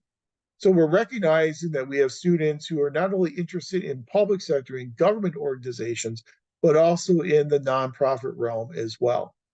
Through the promotion of excellence in professional public service research and education, the center is an active partner with the public and nonprofit agencies within its service area. So this mission statement kind of tells you who we are and why we exist. Who we are and why we exist is also then driven by what we call our public service values. NASPA requires that programs not only have a mission, but that mission flows directly from well-articulated values, that the mission is based upon some public service values. Our public service values are, number 1, enhancing diversity in the faculty and student population. We are very fortunate here at Long Beach to have, if not the most diverse, one of the most diverse MPA student bodies anywhere in the country. Our job and our task is to try and match the student diversity with faculty diversity. And that's been a challenge for our department over the years. Our primary goal in our strategic plan is to enhance the diversity of our teaching faculty. We have done that in a variety of ways. One way is to enhance the diversity in our adjunct faculty pool. Also, our last 2 full-time faculty hires have been diversity hires. The next faculty hire will also be a diversity hire, and we plan on making diversity hires for every hire in the future, whenever we're permitted to make hires, in order to enhance the diversity of our faculty. Embracing diversity in our teaching, embracing diverse backgrounds, embracing diverse perspectives and opinions in our teaching. Promoting the public interest. After all, we are a public administration program, so one of our primary values should be a promotion of the public interest over private interests. Ethical behavior. NASPA allows programs to address ethics in a couple of different ways. One way you can address ethics is by having a standalone required ethics course. The second way is by sprinkling ethics throughout your entire core curriculum. We have chosen the latter. And so what we do is we will sprinkle ethics throughout the core curriculum. And the second main topic we talk about in this class is accountability and ethics. We talk about the Aspen Code of Ethics. We talk about some of the problems in enforcing ethical compliance in the public sector. We spend an entire module talking about ethics and accountability here in 500. We'll talk about accountability and ethics again when you get to human resource management, organization theory, policy, as well as research methods, as well as a lot of our elective courses. And so we've decided to go ahead and sprinkle it through our entire curriculum. The reason why we did that is we were going to have a standalone ethics course that would add an additional 3 units onto the requirement, increasing it from 39 to 42, which would then cost students extra time and cost you extra money as well. So we thought this was the most efficient way to do it. Closely related to ethics is obviously integrity, that we learn to be leaders who lead with integrity. Social justice is a major element of the program as well. I know Dr. Butts has really pushed that to the forefront of our program with a lot of the colloquia that we do, as well as a lot of the guest speakers who are brought to campus. And then hopefully, obviously, when you leave an MPA program, you have developed competency in being a public leader and public manager. So professional competence is another one of our core public service values. But as a NASPA accredited program, one of the main requirements to be NASPA accredited is you must adhere to these 5 universal required competencies: to lead and manage in the public interest, to participate in and contribute to the policy process, to analyze, synthesize, think critically, solve problems, and make evidence-informed decisions in a complex and dynamic environment, to articulate, apply, and advance a public service perspective, and to communicate and interact productively and in culturally responsive ways with a diverse and changing workforce and society at large. Those are the 5 required competencies that every NASPA accredited program must then communicate to their students. And so students, when they graduate from NASPA accredited program, will be able to engage in these 5 different competencies. These 5 competencies run throughout our entire core curriculum, and some courses are geared more to one competency than another.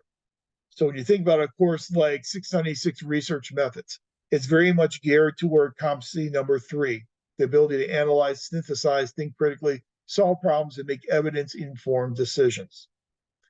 When you think about a class such as 670 Policy Analysis, it's very much oriented around the ability to participate in and contribute to the policy process. Whenever I teach organization theory, I always have a presentation requirement in organization theory to try and link up with that 5th competency of the ability to communicate and interact productively. Here in this class, the one that we really focus on is number 4, the ability to articulate, apply, and advance a public service perspective. We'll spend a lot of time differentiating between public and private service, public organizations and private organizations. We'll spend a lot of time talking about the ethos of public service. We'll talk about what it means to be a public servant and what it means to work in public administration. So it's really that 4th competency that you'll see relied upon very heavily here in the 500 course. But I want to present those 5 competencies to you because, again, as you go through all your future courses, you will see those competencies in the syllabi. You also see those competencies in the type of material you'll read, as well as the type of assignments that you'll be doing throughout your entire time in the program. So I just think it's good to introduce those to you now here in your first course in PPA 500. So any questions about program mission, program values, universal competencies? Any questions about any of that information?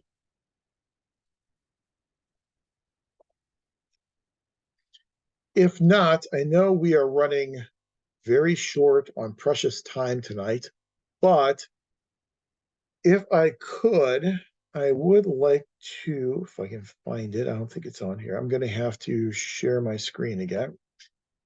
I would like to close this first. Okay.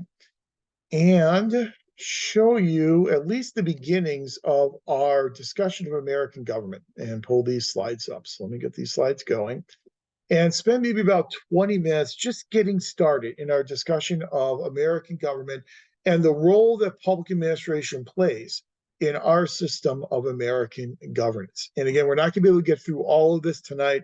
We'll at least be able to start it. Then we'll finish it up in the second half of our class on September 11th, after Kelly Janicek has finished with her discussion of research in public administration. So I know some of you come into this program as political science majors. Most of you come into this program with some knowledge on American government. You've probably done some work in terms of, learning about the Constitution, learning about the basic precepts of our system of American governance. But just kind of put everyone on an even playing field and make sure that we all have a good understanding of what American government is and how it affects public administration. Our system of American government is really predicated on this idea of the limitation of government power. And we limit government power through two basic pillars of our system: separation of powers and federalism.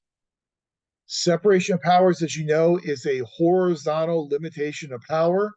Federalism is a vertical limitation of governmental power.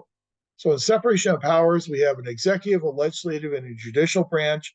The legislative, executive, and judicial branch then share powers, and we balance the power of one branch against the power of another branch. So that's a horizontal balancing of power. In federalism, we have a vertical balancing of power between federal, national, and state governments. Now, under the original Constitution, it was what we call constitutional federalism, in that we only have a relationship between national and state governments. We do not have any presence of local governments. And so local governments have no provisions, no standing in the national Constitution. So when we're talking about federalism, we're talking about the relationship between national and state governments. Once we start talking about local governments, we start talking about a topic more along the lines of what we call intergovernmental relations. And when we start talking about local governments and include them in the context, we are talking about intergovernmental relations, the inclusion of 3 levels of government. We try and balance power, we try and limit governmental power through separation of powers horizontally, as well as through federalism, which is vertically. Type of government we have, we like to talk a lot about our form of government being a democracy. Our form of government is really more of a constitutional republic or a democratic republic, in that we do have vestiges of democracy, but we also then have what we call a republican government. So our basic system of government is a republican form of government in which we elect people to then go and make decisions for us. But there are vestiges of direct democracy, especially at the state level in many of our states. So we can really call ourselves a democratic republic. So when you think about being a republic, we have a constitution. That constitution then allows us to elect people to then go to Sacramento or to Long Beach or to Washington, D.C. to represent us and to make decisions for us. But here in California, we have some elements of direct democracy as well. We have things called the initiative process. Oops, I'll try to do that. Extract the initiative process. And we also have the referendum process. An initiative allows members of the public to gather enough signatures on a petition to then force an issue on the ballot. And if you can put an issue on the ballot, then decisions are made directly by the voters, directly by the citizens. That's an initiative. That's an element of direct democracy.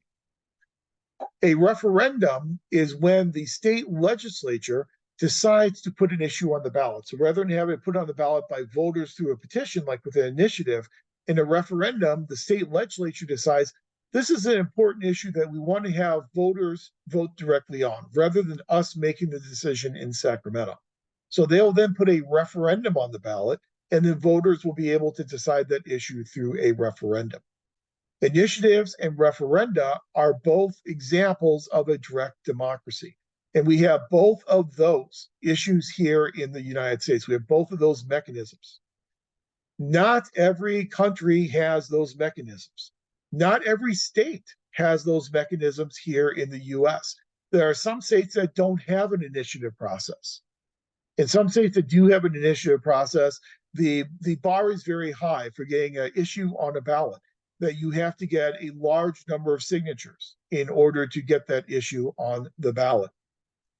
Some states don't have much of a referendum process, in that their state legislature tends to make all the decisions and usually does not put these issues before the voters. But things like initiatives and referenda are examples of a direct democracy. So we're kind of a combination of the two in terms of being a democratic republic.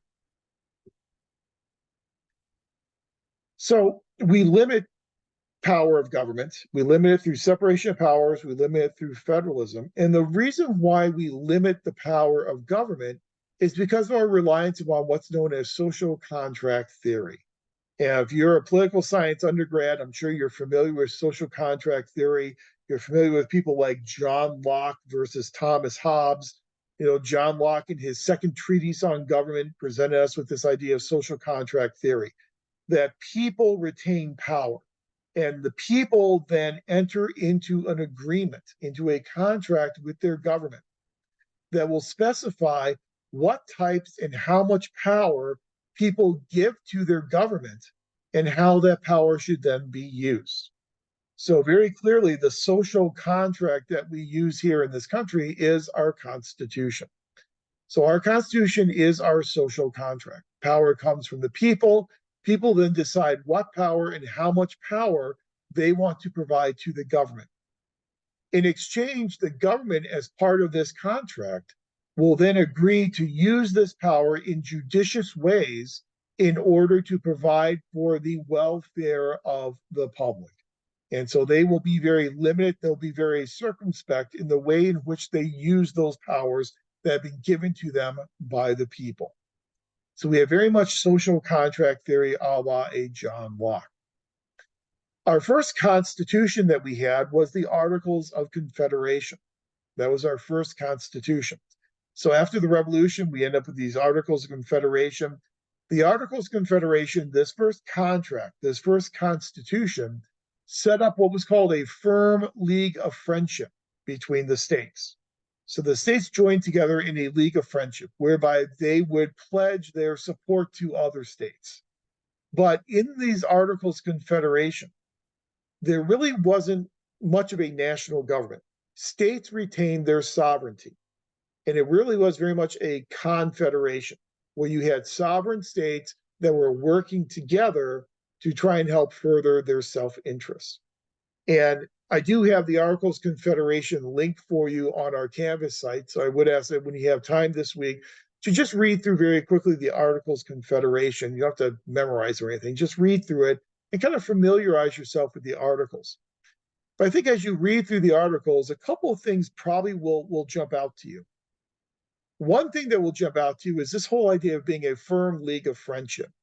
A firm league of friendship is a relatively weak concept. Anytime you're talking about a league of friendship, it's kind of transient, it's kind of temporary. There's not a whole lot of permanence to a firm league of friendship. Another thing that will probably jump out to you as you read the Articles of Confederation is the use of the term United States of America. We see the term United States of America used as a proper noun, capitalized, capital U, capital S, only one time in the Articles of Confederation. And the only time we see it capitalized as a proper noun is when the articles say the style of this confederation shall be the United States of America. By style, they mean the name. So they're saying the name of this confederation will be called the United States of America, proper noun. Throughout the rest of the Articles of Confederation, look at how United States is referred to. United States is often referred to lowercase, and it's oftentimes referred to as United States in Congress assembled. So not United States of America, United States in Congress assembled. Now, a couple things there. One thing is the use of the term Congress. Today, when we think of Congress, we think proper noun. We think of House of Representatives. We think of the Senate. We think of Capitol Hill. We think of physical permanent structures. That's not the term that was being used by the framers in the Articles of Confederation. When they said Congress, they were using it in the form of a meeting. A Congress is also a meeting. So you could say that tonight in PPA 500, we're having a Congress of PPA 500. We're having a meeting of PPA 500. This Congress of PPA 500, this meeting, is temporary. It lasts from 4 o'clock to 6:45, and then it's over for the rest of the week. So when you're talking about a Congress as a meeting, you're talking about a temporary situation where the states get together. So the states, the second thing is the states are then considered to be united when they are meeting together in this Congress. Again, a very transient, very temporary way of looking at the quote unquote United States. And I think that just underscores just how sovereign the states remained under the Articles of Confederation. The sovereign states in the Articles of Confederation retain most of the functions and responsibilities. So it's not like today where you have the national government that has most of the powers and has supremacy in the Supremacy Clause. You didn't have that under the Articles of Confederation. So there really was no standing army or no standing navy under the Articles of Confederation. States as sovereign entities sent their delegates to this Congress, to this meeting, and could then recall their delegates at any time. So if Virginia didn't like what was going on at this Congress, they could just tell their delegates, we pull out, come on home. We're not going to play anymore. We're going to pick our marbles up. We're going to go back home to Virginia. There was very little ability for these states, for the national government to coin any money, very little ability for them to regulate any commerce. A lot of the functions of the national government we know today from our current Constitution simply did not exist under the Articles of Confederation. The Articles of Confederation created this confederacy. The problem is that you didn't have a centralized structure. You essentially had a unibranch government, a unicameral government, where you had this meeting of the states, this Congress of the states, but you didn't have any type of national judiciary. And your president was essentially a figurehead. Your president came out of the meeting of the states.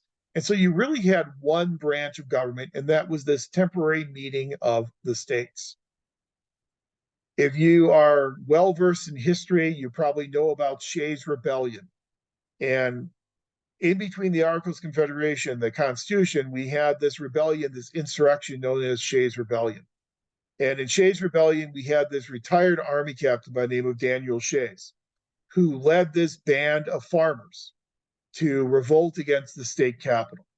And what was going on is that their land was being claimed, their land was being taken away from them, and so they then revolted against the state capital. It took days for the state of Massachusetts to be able to put down this insurrection, this rebellion of a bunch of farmers led by a retired Army captain. That was what we call in policy a triggering event. Oftentimes in public policy, we see major changes to the way in which we deal with policies when something happens, a major triggering event occurs that galvanizes public opinion around the idea that we need to make a change to the way in which we are dealing with this issue. That was the triggering event. It caused a lot of people to say, you know, we need to amend, we need to modify these Articles of Confederation to give us a stronger national defense. That's then what helped contribute to the Constitutional Convention, where our current Constitution came from. So we have this Constitutional Convention. At this Constitutional Convention, the primary goal of the Constitutional Convention was basically to amend the Articles, to strengthen national defense so that if we cannot put down this insurrection of farmers, what are we going to do if we are then invaded by a foreign nation? We don't have any type of national mechanism to try and fight back against that foreign invasion. So the motivation was to amend the Articles to give us some type of national defense. At the Constitutional Convention, we essentially had three main issues that the framers were dealing with at the Constitutional Convention that ended up giving us the Constitution that we currently have today. The first issue they had to deal with was a conflict between large and small states. So we had one faction of large states, states like New York and Virginia and Pennsylvania. And then we had some smaller states like Delaware and New Jersey. Large states wanted to have proportional representation. They wanted to create this new Congress, this new, more permanent legislative body, and they wanted it to be based on proportional representation. That means that Virginia would have more representatives there than New Jersey, and Pennsylvania would have more there than Rhode Island or Delaware. The small states obviously didn't like that. The small states want to have equal representation. So they fought for equal representation from every state in Congress. That the big compromise that the framers came to deal with this large and small state disagreement was what's known as the Great Compromise or the Connecticut Compromise. And so the Connecticut Compromise says, well, let's have them both. Let's have both proportional representation as well as equal representation by creating a bicameral legislature. So we'll create a House of Representatives. The House of Representatives will have proportional representation that will then mollify the large states. And then we'll have a Senate with equal representation that will then placate the smaller states. I mean, it was a brilliant compromise. As the bicameral legislature that we have today, we have a House of Representatives, we have a Senate. So it was a very enduring compromise to get past that large and small state type of conflict. So that was one compromise we saw embodied within the Constitution at the Constitutional Convention. The second conflict that we had was between what we called the Federalists and the Anti-Federalists. The Federalists, led by people at that time like James Madison, really want to strengthen the national government. They really want to replace the Articles with a brand new constitution that would create a much stronger national government and empower that national government to provide more than just national defense. They want a national government that would provide national defense, that would help to repay debts that people had acquired throughout the Revolutionary War.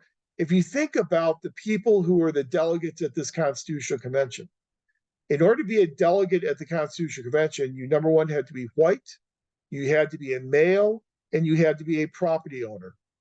White male property owners were essentially the creditors who loaned the money to make the Revolutionary War possible. They were concerned about getting their debts repaid. They were concerned about getting their money back. What Madison was able to do at the Constitutional Convention is he was able to convince the Anti-Federalists that they wanted more out of a new national government than just national defense. They wanted to get their debts repaid. They wanted to get their money back. And so Anti-Federalists, who were led by people like Sherman, they were on the other side of the equation. They wanted to just amend the Articles. They wanted to keep a confederacy. They wanted to keep strong states' rights. They really believed in state sovereignty. So you had the Federalists who wanted a stronger national government, and they want to replace the Articles with a new constitution. And then you have the Anti-Federalists who wanted to maintain state sovereignty and just tinker around with and make some amendments to the Articles rather than replacing the Articles with a new document. A couple reasons why Madison and the Federalists won. One reason why Madison and the Federalists won is just a practical one, and that is that the Federalists, led by Madison, arrived at the Constitutional Convention first. You think about traveling to the Constitutional Convention. You didn't have paved roads. You had muddy roads that were very difficult to cross. And so the Federalists were able to get there first before the Anti-Federalists. So they were able to get the ball rolling toward replacing the Articles with this new constitution, creating a stronger national government.